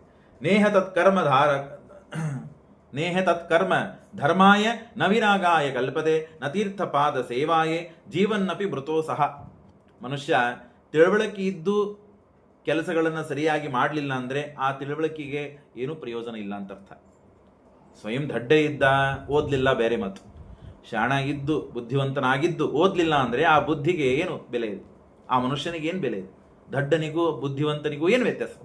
ಹಾಗೆ ಆಗ್ತದೆ ನಮ್ಮ ಅವಸ್ಥೆ, ಬೇಡ ಅಂತ ಹೇಳಿ ಆ 9 ಕರ್ದಮ ಪ್ರಜಾಪತಿಗಳು ಬ್ರಹ್ಮದೇವರ ಛಾಯಾದಿಂದ ಹುಟ್ಟಿದವರು. ಹಾಗಾಗಿಯೇ ಬ್ರಹ್ಮದೇವರು ಆಜ್ಞೆ ಮಾಡ್ತಾರೆ, ಇನ್ನ ಮೇಲೆ ಪ್ರಜಾಸಂತತಿ ಆಗಬೇಕು. ಅಲ್ಲಿವರೆಗೆ ಸಂಕಲ್ಪ, ಛಾಯೆ ಇತ್ಯಾದಿಗಳಿಂದಲೇ ಜನ್ಮವಾಗ್ತಾ ಇತ್ತು, ಅಲ್ಲಿಂದ ಪ್ರಜಾಸಂತತಿ. ಹಾಗಾಗಿ 9 ಜನ ಹುಟ್ಟಿದ್ದಾರೆ. ಬ್ರಹ್ಮದೇವರ ಮಕ್ಕಳಾದ ಮರಿಚ್ಚಾದಿಗಳಿಗೆ ಅವರನ್ನು ಕೊಟ್ಟು ಮದುವೆ ಮಾಡ್ತಾರೆ. ಇನ್ನ ಕಾಲೇನ ಭೂಯಿಸೀಂ ನೂನಂ ಪ್ರಸೀದಂತ ಮಿಹವೇವತಾಹ. ಇಲ್ಲ, ಕುಲಾಭಿವೃದ್ಧಿ ಆಗಬೇಕು, ಹಾಗಾಗಿ ಸಂತಾನ ಆಗಬೇಕು ಅಂತಂದಾಗ ಅಲ್ಲಿ ಪರಮಾತ್ಮ ಆತ್ಮಾನುಭೂತ್ಯಾನು ಗತ ಪ್ರಪಂಚಂ ಸ್ವಚ್ಛಂದ ಶಕ್ತಿ ಕಪಿಲಂ ಪ್ರಪದ್ಯೆ. ಕಪಿಲನಾಮಕನಾದ ಪರಮಾತ್ಮ ಅವತಾರ ಮಾಡಿದ್ದಾನೆ. ಅಂದ್ರೆ ಸುಖರೂಪನಾದ ಅನಾದಿ ಕಾಲದಿಂದಲೂ ಅಂತ ಕಾಲದವರೆಗೆ ಪರಮಾತ್ಮ ಸುಖರೂಪನೇ ಆಗಿದ್ದಾನೆ. ಅವನಿಗೆ ದುಃಖನೇ ಇಲ್ಲ, ದುಃಖ ಅವನನ್ನ ಆಶ್ರಯಿಸಿದವರಿಗೂ ದುಃಖ ಇಲ್ಲ. ಅಂತ ಅದ್ಭುತವಾದ ವ್ಯಕ್ತಿತ್ವವನ್ನು ಪಡೆದ ಭಗವಂತ. ಅನೇಕ ರೂಪಗಳಿವೆ, ಒಂದೊಂದು ರೂಪಕ್ಕೆ ಒಂದೊಂದು ಮಹತ್ವ ಇದೆ. ಒಂದೊಂದು ರೂಪದಿಂದ ಪರಮಾತ್ಮ ಒಂದೊಂದನ್ನು ಮಾಡುತ್ತಾನೆ. ಎಲ್ಲ ರೂಪಗಳಿಗೂ ಅಭೇದವಿದೆ. ಪರಮಾತ್ಮನ ಅವಯವಗಳಿಗೂ ಪರಮಾತ್ಮನ ರೂಪಗಳಿಗೂ ಎಲ್ಲದಕ್ಕೂ ಅಭೇದವಿದೆ. ಹಾಗಾಗಿ ಅಂತಹ ಪರಮಾತ್ಮ ಅಲ್ಲಿ ಅವತಾರ ಮಾಡಿ ಕರ್ದಮ ಪ್ರಜಾಪತಿಗಳನ್ನು ಹಾಗೂ ತಾಯಿಯನ್ನ ಇಬ್ಬರನ್ನು ಕೂಡಿಸಿಕೊಂಡು ಉಪದೇಶ ಮಾಡ್ತಾನೆ ಕೆಲವು ಕಾಲ. ಆಮೇಲೆ ಅವರು ಹೇಳ್ತಾರೆ, ನಾನು ಇಲ್ಲಿಂದ ಬರ್ತೇನೆ. ಮಯಾ ಪ್ರೋಕ್ತಂ ಹಿ ಲೋಕಸ್ಯ ಪ್ರಮಾಣಂ ಸತ್ಯಲೋಕಯೇ ಅಥ ಆತ್ಮನಿ ಮಯಾ ತುಭ್ಯಂ ತದವೋಚದ್ ಮೃತಂ ಮುನೆ. ನನ್ನ ಜನ್ಮ ಸಾರ್ಥಕ ಆಯಿತು. ನಿನ್ನಂತಹ ತ್ರಿಲೋಕೇಶನಾದ ಸರ್ವಜೀವರಿಗೂ ನಿಯಾಮಕನಾದ ಸ್ವಾಮಿಯನ್ನ ನಾನು ಪಡೆದಿದ್ದೇನೆ, ಇದೇ ದೊಡ್ಡ ಭಾಗ್ಯ ಅಂತ ಹೇಳಿ ಪ್ರಸಂಖ್ಯಾನಾಯ ತತ್ವಾನಾಂ ಸಾಂಖ್ಯ ತತ್ವವನ್ನು ಸಾಂಖ್ಯ ಅಂದ್ರೆ ಜ್ಞಾನ ಹೇಗಿದೆ, ಜ್ಞಾನ ಏನು ಅಂತನ್ನೋದನ್ನು ಉಪದೇಶ ಮಾಡಲಿಕ್ಕೆ ಅವತಾರ ಮಾಡಿದ್ದ ರೂಪನೇ ಕಪಿಲ, ವೇದವ್ಯಾಸ. ಇವರೆಲ್ಲ ಜ್ಞಾನ ತತ್ವವನ್ನು ಉಪದೇಶ ಮಾಡಲಿಕ್ಕೆ ಅವತಾರ ಮಾಡಿದಂತಹ ರೂಪಗಳು. ಗಚ್ಚ ಕಾಮಂ ಮಯಾ ಪೃಷ್ಟೋ ಮೈ ಸನ್ಯಸ್ತ್ಯ ಕರ್ಮಣ ಧಿತ್ವಾ ಸುದರ್ಜಯಂ ಮೃತ್ಯುಂ.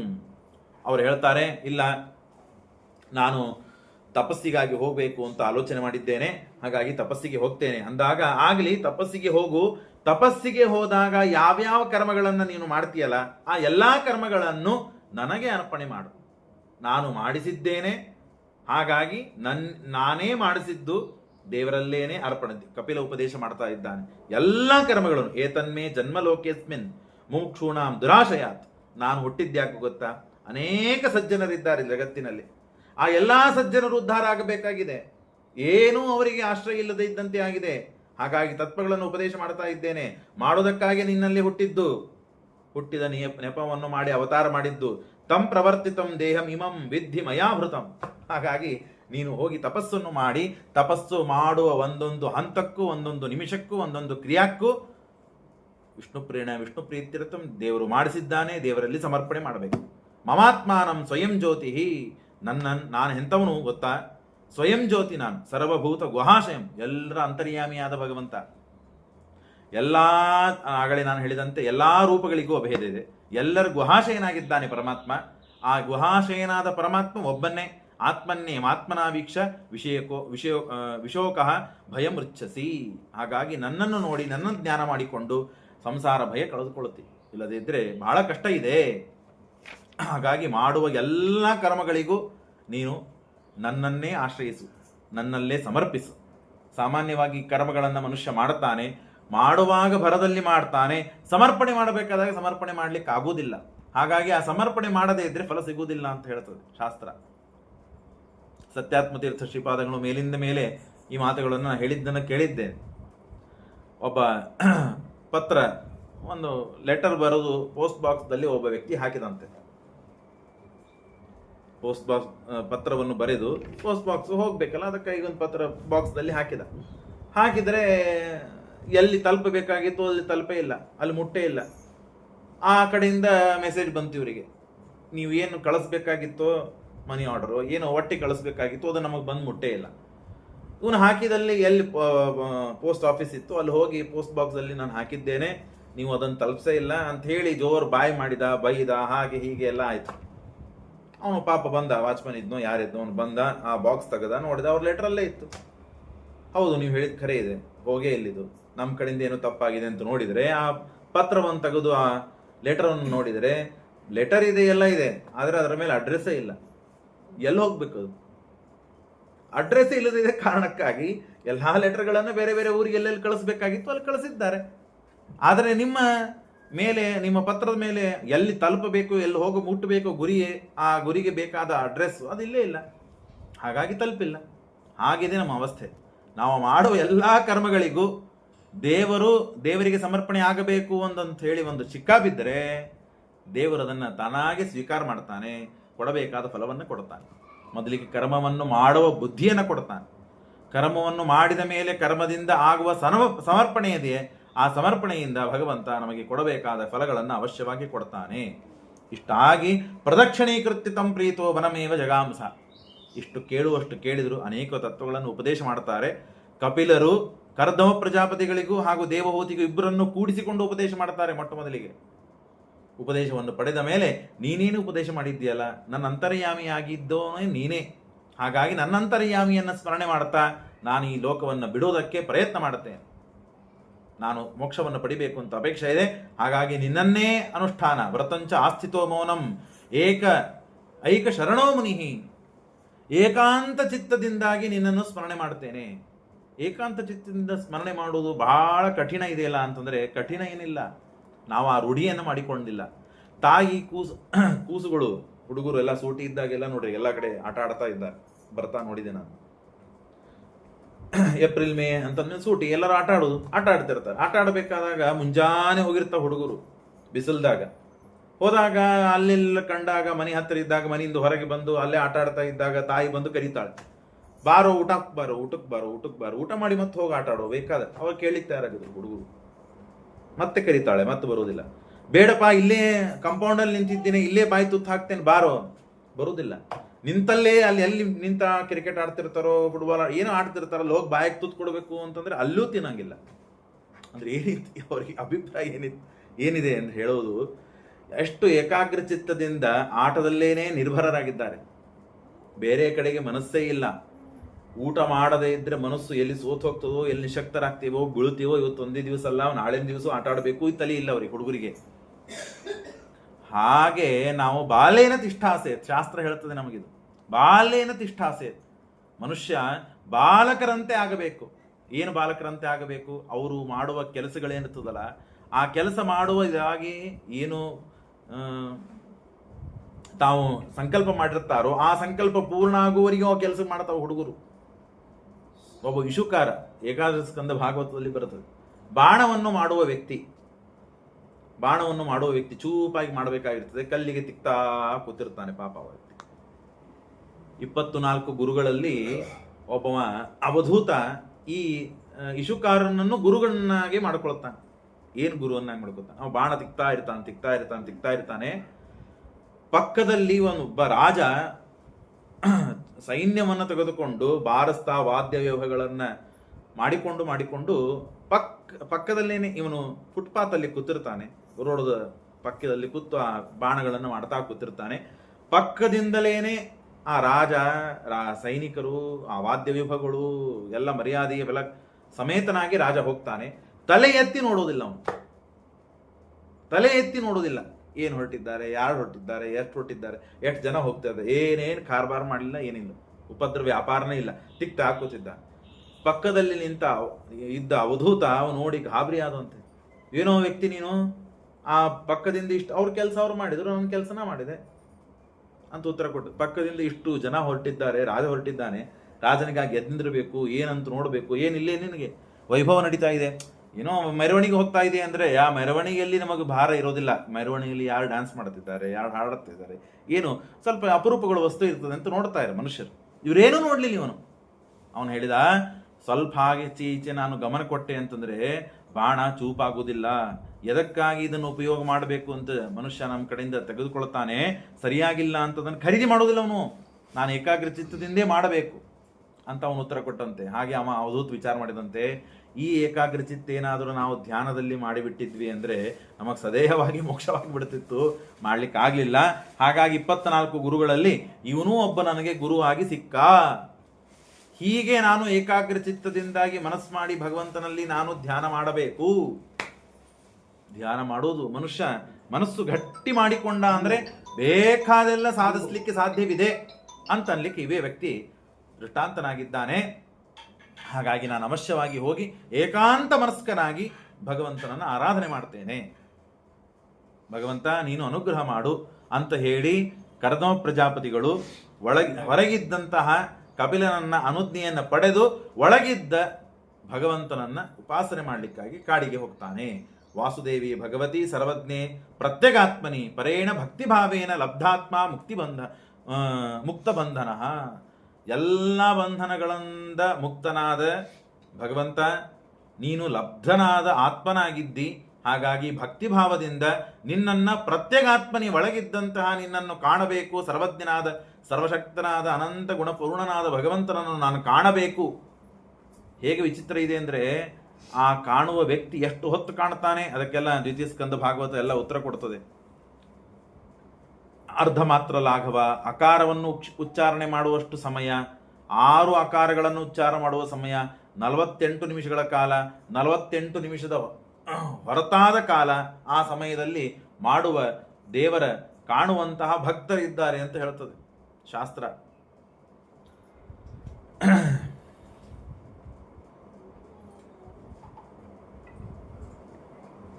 ಶ್ಲೋಕ ನೆನಪಾಗ್ತಾ ಇಲ್ಲ. ಒಟ್ಟಾರೆ ಹೀಗೆ ಕ್ರಮ ಇದೆ, ದೇವರನ್ನು ಕಾಣುವ ಕ್ರಮ ಇದೆ. ಆ ಕ್ರಮವನ್ನು ಕಾಣುವ ಪದ್ಧತಿಯಲ್ಲಿ ಅವರವ್ರ ಯೋಗ್ಯತೆಯನ್ನು ತಿಳಿಸಿಕೊಡುತ್ತದೆ ಶಾಸ್ತ್ರ. ಅವರವರು 76,000 ನಾಡಿಗಳಿವೆ. ಆ ನಾಡಿಗಳಲ್ಲಿ ಸುಷುಮ್ನಾ ನಾಡಿ ಇದೆ. ಆ ಸುಷುಮ್ನಾ ನಾಡಿಯಿಂದ ತನ್ನ ಗುದದ್ವಾರವನ್ನು ಬಂಧಿಸಿ ಸರ್ವೇಂದ್ರಿಯಗಳನ್ನು ಒತ್ತಿ ಪರಮಾತ್ಮನನ್ನ, ಜೀವನನ್ನ, ಪರಮಾತ್ಮನ ಜೊತೆಗೆ ಅವಿಜ್ಞಾತ ಸಖನಾದ ಪರಮಾತ್ಮನನ್ನ ದೇಹದಿಂದ ಸುಷುಮ್ನಾ ನಾಡಿಯಿಂದ ಹೊರಗೆ ತಂದು ಮೂಲಾಧಾರ ಚಕ್ರ, ಎಲ್ಲ ಆಧಾರ ಚಕ್ರಗಳಿಂದ ತಂದು ಬ್ರಹ್ಮನಾಡಿಯಿಂದ, ಬ್ರಹ್ಮರಂಧ್ರದಿಂದ ಒಡೆದು ಮೇಲೆ ಕಳೆದುಕೊಂಡು ಹೋಗಬೇಕು. ಈ ಯೋಗದ ಸಾಮರ್ಥ್ಯ ಇರುತ್ತದೆ ಆ ಜೀವರಾಶಿಗಳಿಗೆ. ಕೆಲವರು ಕಣ್ಣಿನಿಂದ, ಕೆಲವರು ಬಾಯಿಯಿಂದ, ಮೇಲಿನ ಭಾಗ, ಹೊಕ್ಕಳಿನ ಮೇಲಿನ ಭಾಗದಿಂದ ಹೋದಂತಹ ಜೀವ ಉತ್ತಮ ಜೀವ ಅಂತ ಪರಿಗಣಿಸ್ತಾರೆ. ಹೀಗೆಲ್ಲ ದ್ವಿತೀಯ ಸ್ಕಂದ ಭಾಗವತದಲ್ಲಿ ಬರ್ತದೆ. ಇದೆಲ್ಲ ಮಾಡಲಿಕ್ಕೆ ಸಾಧ್ಯ ಇದೆ. ಮನುಷ್ಯ ಹೀಗೆ ಮಾಡಿದರೇನೆ ಮುಕ್ತಿಗೆ ಹೋಗ್ತಾನೆ. ಮುಕ್ತಿಗೆ ಹೋಗಬೇಕಾದ ನಾವೆಲ್ಲ ನೀವು ಅದನ್ನು ಮಾಡಲಿಕ್ಕೆ ಬೇಕು. ಮುಕ್ತರಾದಂತಹ, ಮುಕ್ತಿಗೆ ಯೋಗ್ಯರಾದ ಜೀವರಾಶಿಗಳು ಅಂತ ದ್ವಿತೀಯ ಸ್ಕಂದದಲ್ಲಿ ತಿಳಿಸ್ತದೆ. ಇರಲಿ. ನಿರ್ವಿಣ್ಣ ನಿತರಾಂ ಭೂಮನ್ ಆಯಿತು ಅಂತ ಅವ್ರು ಹೋದರು. ಇತರಿ ಪ್ರಸ್ಥಿತೇರಣ್ಯಂ ಮಾತು ಪ್ರಿಯದರ್ಶನಿ. ದೇವರು ಎದುರಿಗೆ ಇದ್ದಾಗಲೂ ದೇವರನ್ನು ಬಿಟ್ಟು ಒಳಗಿನ ದೇವರನ್ನು ಕಾಣಲಿಕ್ಕೆ ಹೋದರು. ಇದು ವಿವೇಕ, ಇದು ತಿಳುವಳಿಕೆ. ಹೋದಾಗ ತಸ್ಮಿನ್ ಬಿಂದು ಸರೇ ವಾಸಿತ್ ಭಗವನ್ ಕಪಿಲಖಿಲ. ಆಗ ಬಿಂದು ಸರೋವರ, ಸರಸ್ವತಿ ನದಿ, ಅಲ್ಲಿ ಪಕ್ಕದಲ್ಲೇನೆ ತಾಯಿ ಇದ್ದಾಳೆ. ದೇವಹೂತಿಯನ್ನು ಕುರಿತು ಉಪದೇಶ ಮಾಡ್ತಾ ಇದ್ದಾನೆ ಭಗವಂತ. ದೇವಹೂತಿ ಕೆಲವು ಪ್ರಶ್ನೆಗಳನ್ನು ಕೇಳ್ತಾಳೆ. ನಾನು 100 ವರ್ಷ, ಅದಕ್ಕಿಂತ ಮುಂಚೆ, ಮದುವೆಗಾಗೋಕ್ಕಿಂತ ಮುಂಚೆ ಎಲ್ಲ ಐಶ್ವರ್ಯವನ್ನು ಕಂಡಿದ್ದೇನೆ, ಎಲ್ಲ ಮರ್ಯಾದೆಗಳನ್ನು ಕಂಡಿದ್ದೇನೆ. ಸಣ್ಣ ಮನೆಯಲ್ಲಿದ್ದವರು, ನಮಗೆ ನಮ್ಮ ಅಪ್ಪ ಅಮ್ಮ ಶ್ರೀಮಂತರಾಗಿದ್ದರು ಅಂದರೆ ಎಲ್ಲ ಬೇಕಾದಷ್ಟು ಆಯಿತು ಅಂತ ನಾವು ಅಂದ್ಕೊಳ್ತಾ ಇರ್ತೇವೆ. ಅಂತಹದ್ದು 14 ಲೋಕಗಳನ್ನು ಕೈಯಲ್ಲಿ ಇಟ್ಟುಕೊಂಡು ಬ್ರಹ್ಮದೇವರ ಮಗ, ಬ್ರಹ್ಮದೇವರ ಮೊಮ್ಮಗಳು ಅಂಥವಳು ಮತ್ತೆ ಯಾವ ಭೋಗವನ್ನು ಕಂಡಿಲ್ಲ, ಎಲ್ಲ ಕಂಡಿದ್ದೇನೆ. ನನ್ನ ಸ್ವಾಮಿ ಕರ್ದಮ ಪ್ರಜಾಪತಿಗಳು ತಮ್ಮ ತಪಸ್ಸಿನಿಂದ, ಏನು ಅಪರೋಕ್ಷ ಜ್ಞಾನದ ಸಾಮರ್ಥ್ಯದಿಂದ ಏನು ಭೋಗವನ್ನು ಕೊಡಬೇಕು ಆ ಭೋಗವನ್ನು ಕೊಟ್ಟರು ಏನೋ ಭೋಗ ಮಾಡಿದರೂ ಮನಸ್ಸಿಗೆ ಸಮಾಧಾನ ಇಲ್ಲ. ತೃಪ್ತಿ ಆಯಿತು, ಸಮಾಧಾನ ಆಯಿತು, ಇನ್ನು ಮುಗಿತಪ್ಪ ಭೋಗ ಮಾಡೋದು ಅಂತ ಅನಿಸ್ತಾ ಇಲ್ಲ, ಮತ್ತೆ ಭೋಗ ಮಾಡಬೇಕಂತ ಅನಿಸ್ತಾ ಇದೆ. ಈ ಕೆಟ್ಟಾದ ಇಂದ್ರಿಯಗಳಿಂದ ನಾನು ತ್ರಸ್ತಳಾಗಿ ಹೋಗಿದ್ದೇನೆ, ಸಾಕಾಗಿ ಹೋಗಿದ್ದೇನೆ.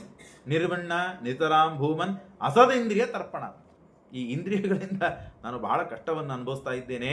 ಏನ ಸಂಭಾವ್ಯಮಾನೇನ ಪ್ರಬಂಧ ತಮಃ ಪ್ರಭು. ಹಾಗಾಗಿ ಇದರಿಂದ ಪಾರಾಗಬೇಕು. ಮೊಟ್ಟ ಮೊದಲಿಗೆ ಅದನ್ನು ಹೇಳು. ತಾನು ಅನುಭವಿಸಿದಂತಹ ಮಾತುಗಳನ್ನು ಇಷ್ಟು ದಿನ ಭೋಗ ಮಾಡಿದ್ದು ವ್ಯರ್ಥವಾಯಿತು ಅಂತನ್ನುವ ಭಾವನೆಯಿಂದ ತಾನು ಈ ಪ್ರಶ್ನೆಗಳನ್ನು ಕೇಳ್ತಾ ಇದ್ದ. ತಸ್ಯತ್ವಂ ತಮಸೋಂಧಸ್ಯ ದುಷ್ಪೂರಾಸ್ಯ ಪರಾಗಮನ್ ಸಾಕ್ಷಾತ್ ಸಚ್ಚಕ್ಷುರ್ ಜಗಮನಾಂತೆ ಲಬ್ಧಂ ಮೇ ತದನುಗ್ರಹಾತ್ ಲೋಕಸ್ಯ ತಮಸಾಂಧಸ್ಯ ಚಕ್ಷುಸೂರ್ಯ ಇವ ಪ್ರಭೋ.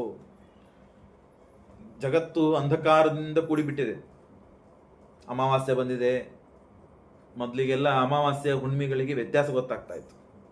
ಹಳ್ಳಿ ಊರದಲ್ಲೆಲ್ಲ ಅಮಾವಾಸ್ಯೆ ಬಂದಿದೆ, ಕೃಷ್ಣ ಪಕ್ಷ, ಶುಕ್ಲ ಪಕ್ಷ, ಇವುಗಳಿಗೆ ವ್ಯತ್ಯಾಸ ಗೊತ್ತಾಗ್ತೈತೆ. ಯಾಕಂದರೆ ಶುಕ್ಲ ಪಕ್ಷದಲ್ಲಿ ಚಂದ್ರ ಬೆಳೀತಾ ಬೆಳೀತಾ ಬೆಳೀತಾ ಹೋಗ್ತಾನೆ ಹುಣ್ಣಿಮೆಯವರೆಗೆ. ಬೆಳೆದಾಗ ಬೆಳೆದಷ್ಟು ಪ್ರಕಾಶವನ್ನು ಕೊಡ್ತಾನೆ. ರೋಡ್ಗಳೆಲ್ಲ ದೀಪ ಇಲ್ಲದೆ ಕಾಣ್ತಾ ಇತ್ತು. ನಾವೆಲ್ಲ ಸಣ್ಣ ನಮ್ಮ ತಾಯಿ ತವರು ಮೈ ಅಥಣಿಗೆಲ್ಲ ಕತ್ಲಿ ಇರ್ತಿತ್ತು, ಎಲ್ಲ ಓಡಾಡ್ತಿದ್ವಿ. ಆವಾಗ ಇದೆಲ್ಲ ಹಿಂಗೆ ಹಂಗೆ ಅಂತ ನಾವು ಗುರುತು ಮಾಡ್ಕೋತೀವಿ. ಈಗ ಶುಕ್ಲ ಪಕ್ಷನೂ ಒಂದೇ, ಕೃಷ್ಣ ಪಕ್ಷನೂ ಒಂದೇ, ಎಲ್ಲ ಒಂದೇ ಆಗಿಬಿಟ್ಟು. ಹಾಗಾಗಿ ಆ ದೃಷ್ಟಾಂತ ಕೊಟ್ಟರೆ ಅದು ಗೊತ್ತೇ ಆಗೋದಿಲ್ಲ ನಮಗೆ, ಇದಕ್ಕೆ ಹೀಗಿದೆ ಅಂತ ದೃಷ್ಟಾಂತ.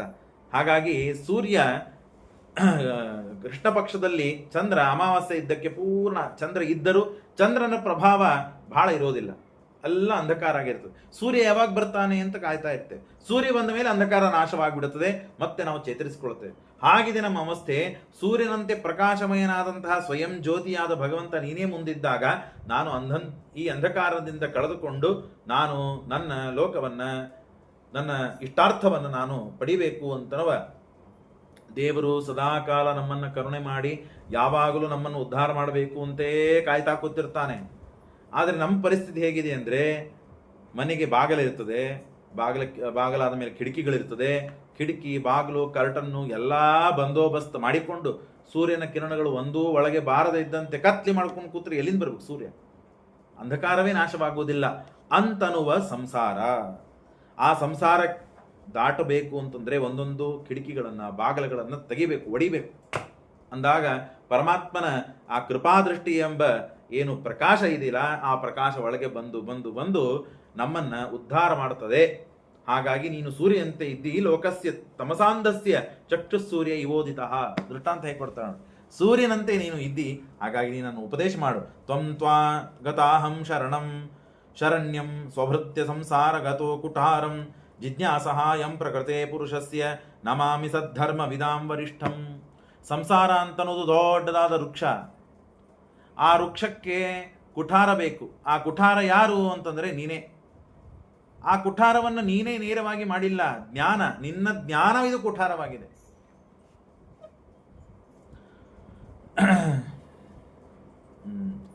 ನಾಲ್ಕು ಅಧ್ಯಾಯಗಳಿಗೆ ಒಂದೊಂದು ಫಲ ಹೇಳಿದ್ದಾರೆ ಶಾಸ್ತ್ರದಲ್ಲಿ. ಸಮನ್ವಯ, ಅವಿರೋಧ, ಸಾಧನ, ಫಲ. ಸಾಧನ ಯಾರು ಅಂದ್ರೆ ದೇವರೇ. ದೇವರು ಹೇಗೆ ಸಾಧನ ಆಗ್ತಾನೆ ಅಂದ್ರೆ ದೇವರ ಜ್ಞಾನ ಇದು ಸಾಧನ ಅಂತ ಹೇಳಿದ್ದಾರೆ ಶಾಸ್ತ್ರ. ದೇವರು ಇವನು ಸಾಧನ ಅಲ್ಲ, ದೇವರ ಜ್ಞಾನ ಇದು ಸಾಧನ. ಆ ಸಾಧನ ಯಾವುದು? ಜ್ಞಾನ. ಆ ಜ್ಞಾನ ಆದರೆ ದೇವರ ಪ್ರಾಪ್ತಿ ಆಗ್ತದೆ, ಅದೇ ಫಲ. ದೇವರ ಪ್ರಾಪ್ತಿನೇ ಫಲ. ಆ ದೇವರ ಕಂಡ ಅಂದ್ರೆ ನಮಗೆ ಮೋಕ್ಷ ಸಿದ್ಧವಾಗ್ತದೆ. ಆ ಮೋಕ್ಷ ಇದು ಅನಂತ ಕಾಲದವರೆಗೆ ಇರ್ತದೆ. ಅನಾದಿ ಕಾಲದಿಂದೂ ಇದೆ. ನಾವು ಯಾವತ್ತು ಕಾಲಿಡ್ತೇವೋ ಅವತ್ತಿನಿಂದ ಅನಂತ ಕಾಲದವರೆಗೆ ಯಾವ ಭೋಗವನ್ನು ಮಾಡ್ತೇವೋ ಆ ಭೋಗ ಮುಗಿಯುವುದೇ ಇಲ್ಲ. ಯಾವುದೇ ಭೋಗ ಇಲ್ಲ. ಹಣ್ಣು ತಿನ್ನೋದಾಗಲಿ, ಊಟ ಮಾಡೋದಾಗಲಿ, ದೇವರನ್ನು ಕಾಣೋದಾಗಲಿ, ಯಾವ ಭೋಗವನ್ನು ಮಾಡ್ತೇವೋ ಆ ಭೋಗವನ್ನು ಎಂದೂ ಮುಗಿಯೋದೇ ಇಲ್ಲ. ಅನಂತ ಕಾಲದವರೆಗೆ ಇರುವಂತಹ ಸುಖ ಅದು. ಹಾಗಾಗಿ ಅಂತಹ ಸುಖ ಇದೆ. ಆ ಸುಖವನ್ನು ಪಡಿಬೇಕು ಅಂತಾದರೆ ಸಂಸಾರವೆಂಬ ವೃಕ್ಷ ಇದೆ. ಆ ವೃಕ್ಷ ನಾಶವಾಗಬೇಕು. ಆ ವೃಕ್ಷ ನಾಶಕ್ಕೆ ಬೇಕಾದದ್ದು ಕುಠಾರ. ಆ ಕುಠಾರಕ್ಕೆ ಬೇಕಾದದ್ದು ಕುಠಾರ ಸ್ಥಾನೀಯವಾದಂತಹದ್ದು ಜ್ಞಾನ. ಈ ಜ್ಞಾನವನ್ನು ಸಂಪಾದನೆ ಮಾಡಿದರೆ ನಮಗೆ ಸಂಸಾರ ನಾಶವಾಗ್ತದೆ. ಹಾಗಾಗಿ ಜ್ಞಾನ ನಮಗೆ ಬೇಕು. ಆ ಜ್ಞಾನವನ್ನು ಉಪದೇಶ ಮಾಡು ಅಂತ ತಾಯಿ ಕೇಳ್ತಾ ಇದ್ದಾಳೆ, ತಾನು ತ್ರಸ್ತಳಾಗಿ ಸಂಸಾರದಿಂದ. ಆಗ ಕಪಿಲರು ಉಪದೇಶ ಪ್ರಾರಂಭ ಮಾಡುತ್ತಾರೆ. ಅವಶ್ಯವಾಗಿ ಹೇಳ್ತೇನೆ, ನಿನ್ನನ್ನು ಮುಂದು ಮಾಡಿ, ನಿನ್ನ ಮಾಧ್ಯಮವನ್ನು ಇಟ್ಟುಕೊಂಡು, ನಿನ್ನನ್ನೇ ಇಟ್ಟುಕೊಂಡು ನಿನ್ನಂತಹ ಜೀವರಾಶಿಗಳಿಗೆ ಉಪಯೋಗವಾಗ್ತದೆ ಅಂತ ಹೇಳಿ ಶ್ರೀ ಭಗವಾನ್ ವಾಚ ಯೋಗ ಆಧ್ಯಾತ್ಮಿಕ ಪುಂಸಾ ಮತೋ ಶ್ರೇಯಸಾಯಮೇ ಅತ್ಯಲ್ಪ ಉಪರತಿರ್ ಯತ್ರ ಸುಖಸ್ಯ ಚ ದುಃಖಸ್ಯ ಚ ಸುಖಸ್ಯ ಚ. ಅದ್ಭುತವಾದ ಉಪದೇಶಗಳಿವೆಲ್ಲ. ಕೇಳುವುದು ಬಹಳ ಅಮೋಘ ಅಪೂರ್ವವಾದಂತಹ ವಸ್ತುಗಳು. ಯೋಗ ಆಧ್ಯಾತ್ಮಿಕವಾದ ಯೋಗವನ್ನು ನಿನಗೆ ಉಪದೇಶ ಮಾಡ್ತೇನಮ್ಮ, ಕೇಳು. ಆಧ್ಯಾತ್ಮಿಕ ಅಂದ್ರೇನು? ನಮ್ಮಲ್ಲಿ ಇರುವಂತಹ ಪರಮಾತ್ಮನೇ ಇದು ಆಧ್ಯಾತ್ಮಿಕ. ಆ ಪರಮಾತ್ಮನ ಜ್ಞಾನವನ್ನು ಮಾಡಿಕೊಂಡ್ರೆ ಪುಂಸಃ ಮತಃ ನಿಶ್ಚಯಸಾಯಮೇ, ಮೋಕ್ಷಕ್ಕೆ ಸಾಧನ. ಅದು ಯೋಗದಿಂದ ಸಾಧ್ಯ. ಅತ್ಯಂತ ಉಪರತಿ ಯತ್ರ ದುಃಖಸ್ಯ ಚ ಸುಖಸ್ಯ ಚ, ಅದು ದುಃಖದ ಉಪರತಿ ಆಗ್ತದೆ. ದೇವರನ್ನ ಮನಸ್ಸಿನಲ್ಲಿದ್ದ ಒಳಗೆ ಇದ್ದ ಭಗವಂತನ ಜ್ಞಾನವನ್ನು ಮಾಡಿಕೊಂಡ್ರೆ ನೇರವಾಗಿ ನಮಗೆ ದುಃಖ ಹೋಗ್ಬಿಡುತ್ತದೆ. ದುಃಖ ಹೋಯಿತು ಅಂತಂದ್ರೆ ತಂತಾನೇ ಸುಖ ಸಿಗ್ತದೆ. ಆದರೆ ದುಃಖ ಹೋಗುವಂತೆ ಸುಖವೂ ನಾಶವಾಗ್ತದೆ ಅಂತ ಹೇಳ್ತಾ ಇದ್ದಾರೆ ಶಾಸ್ತ್ರದಲ್ಲಿ. ಸಾಮಾನ್ಯವಾಗಿ ಶಾಸ್ತ್ರವನ್ನು ಓದುವುದು, ಶಾಸ್ತ್ರವನ್ನು ಅಧ್ಯಯನ ಮಾಡುವುದು, ಶ್ರವಣಮನನಗಳನ್ನು ಮಾಡುವುದು ಯಾಕೆ ಅಂತಂದರೆ ಎಲ್ಲ ಮನುಷ್ಯರಿಗೆ ಅಪೇಕ್ಷಿತವಾದದ್ದು ಯಾವುದು ಅಂದರೆ ಅನಿಷ್ಟ ಪರಿಹಾರ, ಇಷ್ಟಪ್ರಾಪ್ತಿ. ಅನಿಷ್ಟ ಪರಿಹಾರ ಆಗಬೇಕು, ಹಾಗೆ ಇಷ್ಟಪ್ರಾಪ್ತಿ ಆಗಬೇಕು. ಸುಖಮೇವ ಸದಾಮೇಸ್ಯ ದುಃಖಂ ಮಾಭೂತ್ ಕದಾಚನ. ಸುಖವೇ ಯಾವಾಗಲೂ ಆಗಬೇಕು. ಮನುಷ್ಯನಿಗೆ ಬೇಕಾದದ್ದೇ ಅಲ್ಲ. ಯಾರಿಗೆ ದುಃಖ ಬೇಕು ಅಂತ ಅಪೇಕ್ಷಾ ಪಟ್ಟು ದುಃಖ ಪಡ್ತಾನ? ಇಲ್ಲ. ಅಂದ ಮೇಲೆ ದುಃಖದ ನಿವೃತ್ತಿ ಆಗಬೇಕು. ಅತ್ಯಂತ ಉಪರತವಾದ ಎಂದೂ ಹೋಗದೇ ಇದ್ದ ದುಃಖ ನಾಶವಾಗಬೇಕು, ಸುಖವೂ ನಾಶವಾಗಬೇಕು ಅಂತ ಇದ್ದಾರೆ. ಸುಖ ನಾಶವಾಗುವುದಂದ್ರೆ ಏನಿದು ಅಂದರೆ, ನಮ್ಮಲ್ಲಿ ಶಾಸ್ತ್ರದಲ್ಲಿ ಅನೇಕ ಬಾರಿ ಪಾಠದಲ್ಲಿ ಹೇಳಿದ್ದೆ ನಾನು, ದುಃಖ ನಿವೃತ್ತೇ ಪರಮಾನಂದಾವಾಪ್ತೈ ಚ ಅಂತ ಟೀಕಾಕೃತ್ಮಾದರು ಮಾತುಗಳನ್ನು ಹೇಳ್ತಾರೆ. ದುಃಖದ ನಿವೃತ್ತಿ ಆಗಬೇಕು ಮತ್ತು ಪರಮಾನಂದದ ಅವಾಪ್ತಿ ಆಗಬೇಕು. ಪರಮಾನಂದ ಅಂತ ಕಡೆಗೆ ಪರಮ ಶಬ್ದಕ್ಕೆ ಅರ್ಥ ಬರೆದಿದ್ದಾರೆ. ದುಃಖಾಸಂಭಿನ್ನವಾದ ಸುಖ, ಪರಮ ಶಬ್ದಕ್ಕೆ ಅರ್ಥ ಬರೆದಿದ್ದಾರೆ. ದುಃಖಾಸಂಭಿನ್ನವಾದ ಸುಖ. ನಾವು ಇದನ್ನ ಗಮನ ಕೊಟ್ಟು ಕೇಳಬೇಕು. ಯಾವ ಉದ್ದೇಶ ನಮ್ಮದು, ಯಾವುದು ಧ್ಯೇಯ, ಯಾವುದನ್ನು ಸಾಧಿಸಿಕೊಳ್ಳಬೇಕಾಗಿದೆ, ಯಾವುದನ್ನು ಸಾಧಿಸಲಿಕ್ಕೆ ಏನು ಸಾಧನೆ ಮಾಡಬೇಕಾಗಿದೆ ಅದೇ ಗೊತ್ತಿಲ್ಲದೆ ಇದ್ರೆ ಪೇಚಾಡಿದರೆ ಏನು ಮಾಡಬೇಕು ಮನುಷ್ಯ? ಯಾವುದಕ್ಕಾಗಿ ಹೋರಾಟ ನಮ್ದು ನಡೀತಾ ಇದೆ, ಯಾವುದನ್ನ ಯಾವ ಗುರಿ ನಾವು ತಲುಪಬೇಕಾಗಿದೆ, ಅದಕ್ಕಾಗಿ ನಾವು ದುಡಿಬೇಕಾದದ್ದೇನು ಅದು ಗೊತ್ತಿರಬೇಕು ನಮ್ಮ ನಾವೆಲ್ಲರಿಗೆ. ಹಾಗಾಗಿ ನಾವು ಸುಖವನ್ನು ಪಡಿಬೇಕು. ಆ ಸುಖ ನಾವು ಪಡಿತಾ ಇದ್ದೇವೆ. ಈ ಸುಖ ನಾಶವಾಗಬೇಕು. ಇದೆಂಥ ಸುಖ? ದುಃಖ ಮಿಶ್ರಿತವಾದ ಸುಖ. ಸಂಸಾರದಲ್ಲಿರುವ ಸುಖ ದುಃಖ ಮಿಶ್ರಿತವಾದ ಸುಖ. ಯಾವುದೋ ಒಂದು ನಮಗೆ ಅಪರೂಪವಾದ ವಸ್ತು ಇದೆ, ಯಾವುದಪ್ಪ, ಮೈಸೂರು ಪಾಕ್ ಅನ್ಕೊಳ್ರಿ, ಅಥವಾ ಬಾಲೂಷ ಅನ್ಕೊಳ್ರಿ, ಅಥವಾ ಏನಾದ್ರು ಸಮೋಸ ಅನ್ರಿ, ಇಡ್ಲಿ ವಡ, ಏನ್ ನಿಮಗೆ ಸೇರ್ತದೋ ಆ ಪದಾರ್ಥವನ್ನು ನೀವು ಮಾಡಿಕೊಂಡು ತಿಂತೀರಿ ಅಥವಾ ಮಾಡಿಸ್ಕೊಂಡು ತಿಂತೀರಿ. ತಿಂದಾಗ ಸುಖವಾಗ್ತದೆ. ತಿನ್ಲಿಕ್ಕೆ ಬೇಕಾದಾಗ ಮುಂಚೆ ಮಾಡುವಾಗ ಕಷ್ಟವಾಗ್ತದೆ. ಅಥವಾ ಬಹಳ ತಿಂದಿವಿ, ದುಃಖವಾಗ್ತದೆ. ಸುಖನೂ ಇದೆ, ದುಃಖನೂ ಇದೆ. ಯಾವುದೇ ಪದಾರ್ಥ ಅತ್ಯಂತ ಸುಖವಾದ ವಸ್ತು ಅಂತಿದೆ. ಹೆಂಡತಿನೇ ಇಟ್ಕೊಳ್ರಿ, ಮಕ್ಕಳೇ ಇರ್ರಿ, ಹಣನೇ ಇರಲಿ, ಭೋಗನೇ ಇರಲಿ, ಕೀರ್ತಿನೇ ಇರಲಿ, ಯಾವ ವಸ್ತು ಜಗತ್ತಿನಲ್ಲಿ ನಮ್ಮ ಸಂಸಾರದಲ್ಲಿ ಇದೆಯೋ ಆ ಎಲ್ಲಾ ಸುಖಗಳಿಂದ ನಮಗೆ ದುಃಖನೂ ಇದೆ, ಕೇವಲ ಸುಖ ಇಲ್ಲ. ಹಾಗಾಗಿ ಇದಕ್ಕೆ ಏನಂತ ಕರೀತಾರೆ? ದುಃಖ ಮಿಶ್ರಿತವಾದ ಸುಖ. ದುಃಖ ಸುಖಗಳು ಜೊತೆ ಜೊತೆಗೇ ಇರುತ್ತದೆ ಸಂಸಾರದಲ್ಲಿ. ಅನುಭವಕ್ಕೆ ಬಂದದೋ ಇಲ್ಲೋ? ಬಂದದು. ಈ ಸುಖ ನಮಗೆ ಬೇಡ. ನಿರಂತರವಾದ ಸುಖನೇ, ದುಃಖ ಇಲ್ಲದೇ ಇದ್ದ ಸುಖ ಬೇಕು.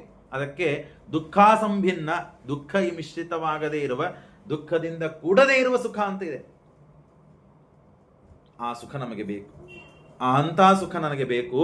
ಹಾಗಾಗಿ ಈ ಸುಖ ನಿವೃತ್ತಿ ಆಗಲಿ ಅಂತನೂ ಸಲುವಾಗಿ ನಿನಗೆ ನಿಶ್ರೇಯಸ, ಮೋಕ್ಷಕ್ಕೆ ಬೇಕಾದಂತಹ ಯಾವ ಸಾಧನೆ ಇದೆಯೋ ಆ ಸಾಧನೆಯನ್ನು ನಾನು ತಿಳಿಸಿಕೊಡ್ತೇನೆ. ತಮಿಮಂತೆ ಪ್ರವಕ್ಷಾಮಿ ಯಮವೋಚಂ ಪುನರಾಗಗೆ ಋಷೀಣಾಂ ಶ್ರೋತುಕಾಮಾನಾಂ. ಎಲ್ಲ ಋಷಿಗಳು, ತಪಸ್ವಿಗಳು, ಜ್ಞಾನಿಗಳು ಇದನ್ನು ಕೇಳಬೇಕು ಅಂತ ಹೇಳಿ ಆತುರದಿಂದ ಕಾಯ್ತಾ ಕೂತಿರ್ತಾರೆ. ಇದನ್ನು ಹೇಳ್ತೇವೆ ಅಂದ್ರೆ ಓಡಿ ಓಡಿ ಬರ್ತಾರೆ. ಹಾಗಾಗಿ ಯೋಗಂ ಸರ್ವಾಂಗ ಎಲ್ಲವನ್ನು ಬಿಟ್ಟು ಬರ್ತಾರೆ. ತಮಿಮಂ ಅಂತ ಅಧ್ಯಾತ್ಮ ತತ್ವವನ್ನ ನಿನಗೆ ಹೇಳಲು ಇಚ್ಛಾ ಪಡ್ತೇನೆ. ಅದನ್ನು ಕೇಳು, ಗಮನ ಕೊಟ್ಟು ಕೇಳು. ಚೇತಕ್ಕಲ್ವಸ್ಯ ಬಂದಾಯ, ನೀನೇನು ಹೇಳಿದಿಲ್ಲ? ಈ ಸುಖ ಬೇಡ, ಈ ಸಂಸಾರ ಬೇಡ. ಆ ಸುಖ ಸಂಸಾರಗಳಿಗೆ ಕಾರಣವಾದದ್ದು ನಮ್ಮ ಮನಸ್ಸೇ. ಯಾವ ಸುಖವನ್ನ ಬೇಕು ಅಂತ ಬಯಸಿ ನಾವು ಅಪೇಕ್ಷಾಪಟ್ಟು ಅದಕ್ಕಾಗಿ ಸಾಧಿಸಿಕೊಂಡಿದ್ದೇವೋ ಅದನ್ನು ಯಾರು? ನಾವೇ ಮಾಡಿಕೊಂಡಿದ್ದು. ಚೇತಕ್ಕಲ್ವಸ್ಯ ಬಂಧಾಯ ಮುಕ್ತಯೇ ಚಾತ್ಮನೋಮತಂ ಗುಣೇಶ್ ಸಕ್ತಂ ಬಂಧಾಯ ರತಂ ವಾ ಪುಂಸಿ ಮುಕ್ತಯೇ. ಚೇತಕ್ಕಲ್ವಸ್ಯ ಬಂಧಾಯ ಮನ ಏವ ಮನುಷ್ಯಾಣಂ ಕಾರಣಂ ಬಂಧ ಮೋಕ್ಷಯೋ. ಒಂದೇ ಮನಸ್ಸು ಎರಡಕ್ಕೂ ಕಾರಣ ಅಂತ ಆಗ್ತದೆ. ಒಂದೇ ಮನಸ್ಸು ಎರಡಕ್ಕೂ ಕಾರಣ ಅಂತ ಆಗ್ತದೆ. ಇವೆಲ್ಲ ವಿಷಯಗಳು ಹೇಗಿವೆ ಅಂತಂದ್ರೆ, ಮನುಷ್ಯ ಇದರಿಂದ ಪರಿತಪಿಸಿರಬೇಕು. ಸಿಕ್ಕಿಲ್ಲ, ಸಿಕ್ಕಿದೆ, ಎರಡೂ ಅನುಭವ ಆಗಿರಬೇಕು. ಆದಾಗ ಮನುಷ್ಯನಿಗೆ ಇದರಿಂದ ಆಗುವ ಲಾಭ ನಷ್ಟಗಳು, ಯಾವುದನ್ನು ಮಾಡಿದರೆ ಲಾಭ ಇದೆ, ಇಷ್ಟು ದಿವಸ ಬಿಟ್ಟಿದ್ದು ಯಾವುದು ನಷ್ಟ ಇದೆ, ಅದನ್ನು ಸಂಪಾದಿಸಬೇಕು, ಸಾಧಿಸಬೇಕು ಅಂತಲೂ ಛಲ ಬರ್ತದೆ. ಈ ವಿಷಯಗಳನ್ನು ಕೇಳಿದಾಗ ಮನಸ್ಸಿಗೆ ಪ್ರಭಾವ ಆಗ್ತದೆ, ಪರಿಣಾಮ ಆಗ್ತದೆ. ಅಂದರೆ ಸಾಧ್ಯವೇ ಇಲ್ಲ ಆಗಲಿಕ್ಕೆ. ಮೊನ್ನೆ ಒಂದು ಕಡೆ ಕಾರ್ಯಕ್ರಮ ಮಾಡಿಸ್ಲಿಕ್ಕೆ ಹೋಗಿದ್ದೆ. ನಮ್ಮವರೇ ಇದ್ರು, ಬಹಳ ಮನಸ್ಸಿಗೆ ಬೇಜಾರಾಯ್ತು. ನಾನು ಒಂದು ಕಡೆ ಕಾರ್ಯಕ್ರಮ ಮಾಡಿಸ್ಲಿಕ್ಕೆ ಹೋಗಿದ್ದೆ. ದೇವರ ಪೂಜಾ ನಡೀತಾ ಇದೆ. ಗಣಪತಿ, ವರ್ಣ ಪೂಜಾ, ಕುಲದೇವರ ಪೂಜಾ ಆಗಿದೆ. ಮತ್ತು ಹಾಲ್ ಬುಕ್ ಮಾಡಿದ್ದಾರೆ. ಪಾಪ ಹಾಲ್ ಬುಕ್ ಮಾಡಿದ್ದಾರೆ. ಹಾಗಾಗಿ ಹಾಲ್ದವರೆಲ್ಲ ರಸ್ನ ಗಿಸ್ನ ಕೈಯಾಗೆಲ್ಲ ತೊಗೊಂಡ್ಬರ್ತಿರ್ತಾರೆ. ಸ್ಟೇಜ್ ಮೇಲೂ ಬಂದರು, ಇರುಕೆ ಕೊಟ್ಟರು, ಇವರು ತೊಗೊಂಡು ಹಾಗೆ ಕುಡಿದ್ಬಿಟ್ರು. ದೇವ್ರ ಪೂಜೆ ನಡೀತಾ ಇದೆ, ನಾನು ಎದುರಿಗೆ ಕೂತಿದ್ದೇನೆ, ನಮ್ಮವರಾಗಿದ್ದಾರೆ. ಹಾಗೆ ಸ್ಟೇಜ್ ಮೇಲೆ ಇತ್ತು, ಹಾಗೆ ತೊಗೊಂಡು ಹಾಗೆ ಕುಡಿದ್ಬಿಟ್ರು. ಒಂದು 5 ನಿಮಿಷ ತಡೆದು ಪೂಜೆ ಮಾಡಿ ಕುಡಿದ್ರೆ ಇವರೇನೇ ಆಗುದಿಲ್ಲ ಪರಿಸ್ಥಿತಿ. ಅಂದರೆ ಮನುಷ್ಯರಿಗೆ ಯಾವುದು ಸಂಸ್ಕಾರ, ಯಾವುದು ಪೂಜೆ, ಯಾವ ಗುರುಗಳು ಏನು ಮಾಡ್ತಾ ಇದ್ದೇವೆ, ಅವರು ಬಹಳ ಕಷ್ಟದಿಂದ, ಅವರು ನಾನು ಸಣ್ಣವರಿದ್ದಾಗಿಂದ ನೋಡ್ತಾ ಬಂದಿದ್ದೇನೆ.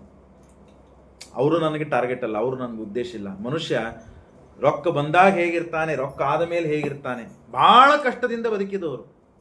ಈಗ ಮಕ್ಕಳು ಶ್ರೀಮಂತರಾಗಿದ್ದಾರೆ, ದೊಡ್ಡ ಎಲ್ಲ ಕೆಲಸ ಅಧಿಕಾರಿಗಳಲ್ಲಿದ್ದಾರೆ. ಹಾಗಾಗಿ ಏನೋ ಪರಿಸ್ಥಿತಿ ನಡೀತಾ ಇದೆ. ಆಗ ಬಹಳ ದೇವರು, ಗುರುಗಳು, ಸಂಸ್ಕಾರ, ಹಿರಿಯರು, ನಮಸ್ಕಾರ, ಚಮತ್ಕಾರ, ದೇವರು, ನೈವೇದ್ಯ ಎಲ್ಲ ನಡೀತಾ ಇತ್ತು. ಈಗ ಮಕ್ಕಳು ಹೇಗಿದ್ದಾರಲ್ಲಿ ಹೋಗ್ಬೇಕಲ್ರಿಪ್ಪ ಅಂತಾರೆ, ಹೋಗ್ತಾರೆ. ನಮ್ಮಲ್ಲೇನೆ ನಮ್ಮವರೇ ಆಗೋದು ಕಾಣ್ತಾ ಇದೆ. ಅಕ್ಷಂತಿ ಅಂಗಾರ, ಗೋಪಿಚಂದನ ಮುದ್ರೆಗಳು ಧಾರಣೆ ಮಾಡಿಕೊಳ್ಳಿಕ್ಕೆ ಬಿಡೆ ಮಾಡಿಕೊಳ್ತಾರೆ ನಮ್ಮ ಮನುಷ್ಯರು. ಮುಂಜಾನೆ 5:45 ಏನ್ರಪ್ಪ, 5:05 ಪಾಠ ಪ್ರಾರಂಭ ಮಾಡೋಕ್ಕಿಂತ ಮುಂಚೆ ಅವ್ರು ಆವಾಜ್ ಕೇಳಬೇಕಾಗ್ತದೆ. ನಾವು ಏನೂ ಬಿಡೆ ಮಾಡ್ಕೊಳ್ಳೋದಿಲ್ಲ. ಅವರು ಯಾವ ಟ್ರೈನ್ ಹೋಗಿ ಒಳಗಾದ್ರೂ ಹೋಗ್ರಿ, ನಿಮಗೆ ಬುರ್ಕ ಹಾಕೊಂಡವ್ರು ಸಿಕ್ಕೇ ಸಿಗ್ತಾರೆ. ಎಂದೂ ಬಿಡೆ ಮಾಡ್ಕೊಳ್ಳಿಲ್ಲ ಅವರು. ತಾವು ತಮ್ಮ ಸಂಸ್ಕಾರ, ತಮ್ಮ ನಿಷ್ಠೆ ಅತ್ಯಂತ ಜಾಗರೂಕವಾಗಿ ತಾವು ಅದನ್ನ ಹೆಮ್ಮೆಯಿಂದ ಮಾಡ್ಕೊಳ್ತಾರೆ. ನಮ್ಮಲ್ಲಿ ಯಾಕೆ ಕಮ್ಮಿ ಆಗ್ತಾ ಇದೆ ಅಂತಂದ್ರೆ ಇದೇ ಕಾರಣ.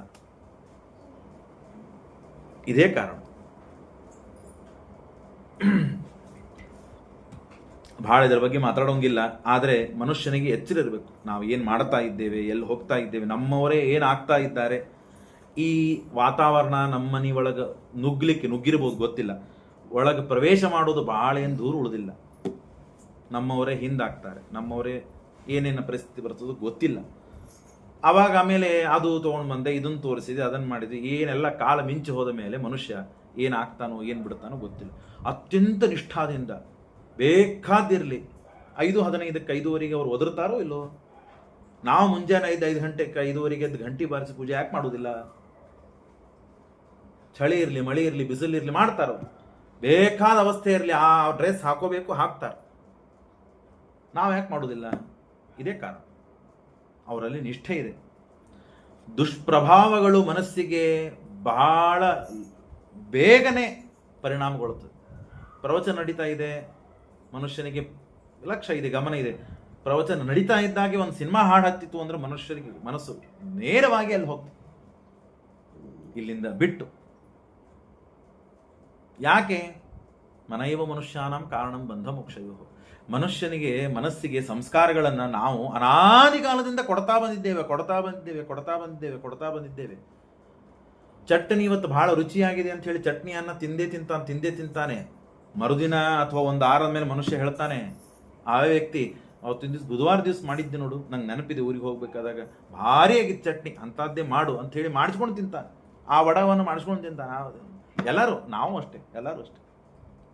ಹೀಗೆ ಮಾಡಿ ಮಾಡಿ ಮಾಡಿ ಅನಾದಿ ಕಾಲ ವಾಸನಾದಿಂದ, ಅಂತಃಕರಣ ವಾಸಿತಾದಿಂದ ಮನುಷ್ಯ ಇಷ್ಟು ಪ್ರಭಾವಿತನಾಗಿದ್ದಾನೆ ಅಂದರೆ ಅದರಿಂದ ಹೊರಗೆ ಬರಲಿಕ್ಕೆ ತಯಾರೇ ಆಗ್ತಾ ಇಲ್ಲ.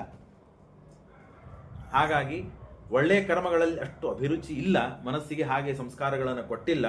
ದುಷ್ಟ ಕರ್ಮಗಳನ್ನು ನಾವು ಮಾಡ್ತಾ ಕೇಳ್ತಾ ಈಗಂತೂ ಮೊದಲಿಗೆ ಪೇಪರ್ಗಳು ಇರ್ತಿದ್ದು, ಮ್ಯಾಗ್ಝಿನ್ಗಳು ಇರ್ತಿದ್ದು, ಅವು ಇವು ಕಾದಂಬರಿ ಇವಿಲ್ಲ. ಈಗಂತೂ ಮೊಬೈಲ್ ಇದ್ದರಿಂದ ಮಲ್ಕೋಬೇಕಾದಾಗ ಮೊಬೈಲ್ ನೋಡಿ, ಎದ್ದ ಮೇಲೆ ಮೊಬೈಲು, ಅದು ಇದು ನಿರಂತರವಾಗಿ ಏನು ನೋಡ್ತೇವೆ, ಏನು ಬಿಡ್ತೇವೋ ಏನು ಗೊತ್ತಾಗುತ್ತೆ. ಹಾಗಾಗಿ ಅದು ಸಂಸ್ಕಾರ ಇಷ್ಟರ ಮಟ್ಟಿಗೆ ಒಳಗೆ ಆಗ್ಬಿಡ್ತದೆ ಅಂದರೆ ಇಂಥ ಎಲ್ಲ ಸಂಸ್ಕಾರಗಳು ಬಹಳಷ್ಟು ಪರಿಣಾಮಗೊಳ್ಳೋದಿಲ್ಲ. ಕೇಳಿದಾಗ ಪರಿಣಾಮ ಆಗ್ತದೆ, ಮತ್ತು ಮರೆತು ಬಿಡ್ತೇವೆ. ಯಾಕೆ ಅಂದರೆ ಅಷ್ಟು ಹಿತಕಾರಿ ಅಂತ ಅನಿಸೋದಿಲ್ಲ ನಮಗೆ ಮನಸ್ಸಿಗೆ. ಇದನ್ನು ಅನೇಕ ಬಾರಿ ನಾನೇ ವಿಚಾರ ಮಾಡಿದ್ದೆ. ಇಷ್ಟು ಬಾರಿ ಭಾಗವತ ಹೇಳ್ತೇವೆ, ಇಷ್ಟು ಬಾರಿ ಭಾಗವತ ಕೇಳ್ತೇವೆ, ಕೇಳಿದಾಗ ಇದರಿಂದ ಪರಿಣಾಮ ಎಷ್ಟಾಗ್ತದೆ ಮನುಷ್ಯನಿಗೆ? ಎಷ್ಟು ಜನ ಇದನ್ನು ಕೇಳಲಿಕ್ಕೆ ಬರ್ತಾರೆ, ಕೇಳಿದಾಗ ಎಷ್ಟು ಸಂತೋಷ ಪಡ್ತಾರೆ. ಮನುಷ್ಯನಿಗೆ ಸಂತೋಷವೇ ಆಗುವುದಿಲ್ಲ. ಕೆಲವೊಮ್ಮೆ ಆಗ್ತದೆ, ಒಳಗಾಗ್ತದೆ. ಹೀಗೆಲ್ಲ ಅನೇಕ ಬಾರಿ ಅದೇ ಪಿಕ್ಚರ್ ನೋಡಿದಾಗ, ಕಾದಂಬರಿಗಳನ್ನು ಓದಿದಾಗ, ಅಥವಾ ಬೇರೆದನ್ನು ಕೇಳಿದಾಗ ಎಷ್ಟು ಸಮಾಧಾನದಿಂದ, ಸಂತೋಷದಿಂದ ಆ ವಾತಾವರಣಗಳನ್ನ ಎಷ್ಟು ದಿನ ಅವನಿಗೆ ಪ್ರಭಾವ ಬೀಳುತ್ತದೆ. ಕೆಲವೊಂದು ಪಿಕ್ಚರ್ ನೋಡಿ ಬಂದಾಗ, ಅಥವಾ ಏನಂತೀರಿ ಧಾರಾವಾಹಿಗಳನ್ನು ನೋಡಿದಾಗ ಆ ಮನುಷ್ಯನಿಗೆ ವಾರಗಟ್ಟಲೆ, ತಿಂಗಳಗಟ್ಟಲೆ, ವರ್ಷಾನಗಟ್ಟಲೆ ಪ್ರಭಾವ ಬೀಳುತ್ತದೆ ಆ ವಿಷಯಗಳು. ಆ ಸಂಸ್ಕಾರ ಅಷ್ಟು ಬಲವತ್ತಾದದ್ದರಿಂದ.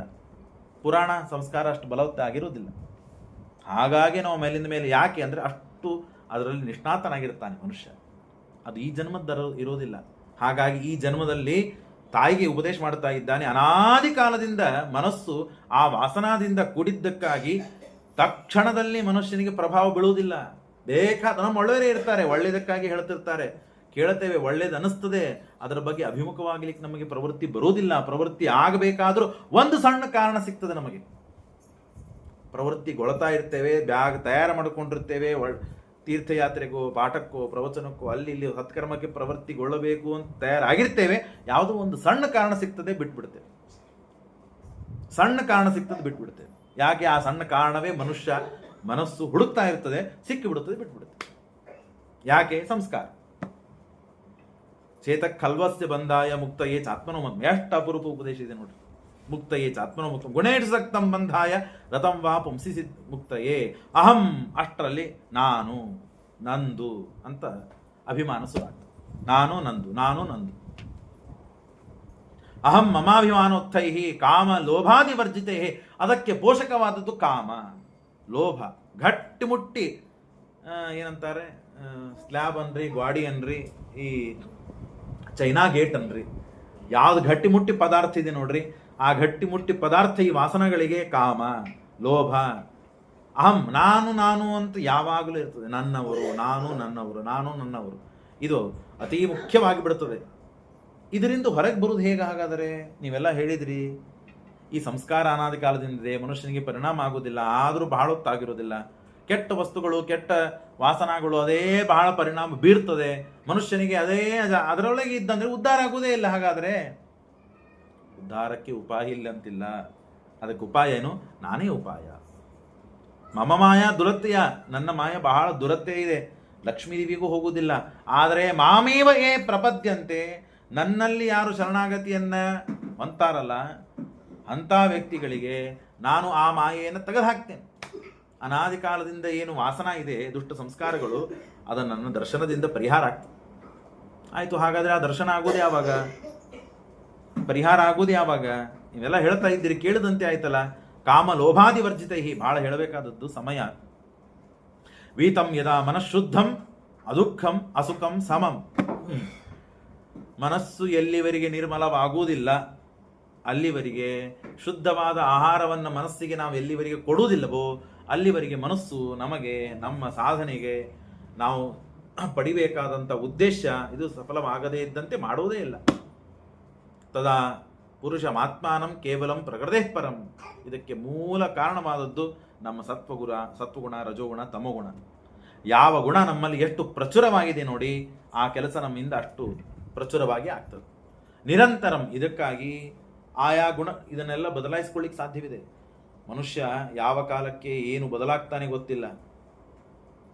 ಭಾರಿ ತಪಸ್ಸು, ಅಧ್ಯಯನ, ದೇವರು, ಗುರುಗಳು, ಪಾಠ, ಪ್ರವಚನ, ಏನು ಸತ್ಕರ್ಮಗಳಿವೆ ನೋಡಿ, ನಿರಂತರವಾಗಿ 20, 30, 50 ವರ್ಷ ಮಾಡ್ತಾನೆ ಮನುಷ್ಯ, ಮಾಡ್ತಿರ್ತಾನೆ.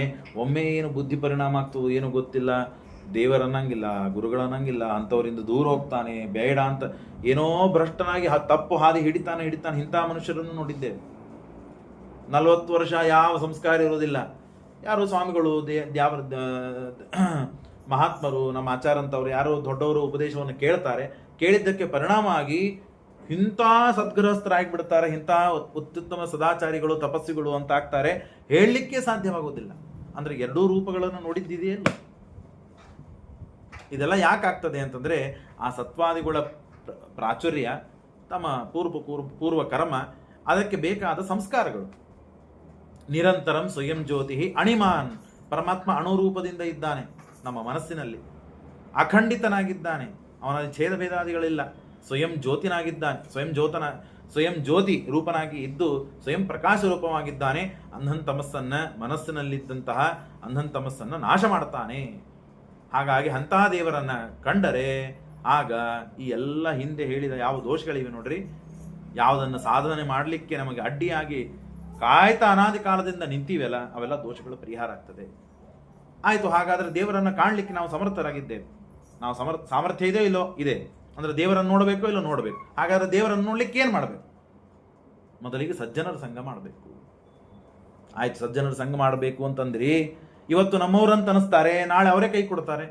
ಯಾರು ಸಜ್ಜನರು, ಯಾರು ದುಷ್ಟ ಜನರು, ಯಾರನ್ನ ಹೇಗೆ ಗುರುತು ಮಾಡಬೇಕು? ನಮಗೇನು ಗೊತ್ತಾಗ್ತದೆ?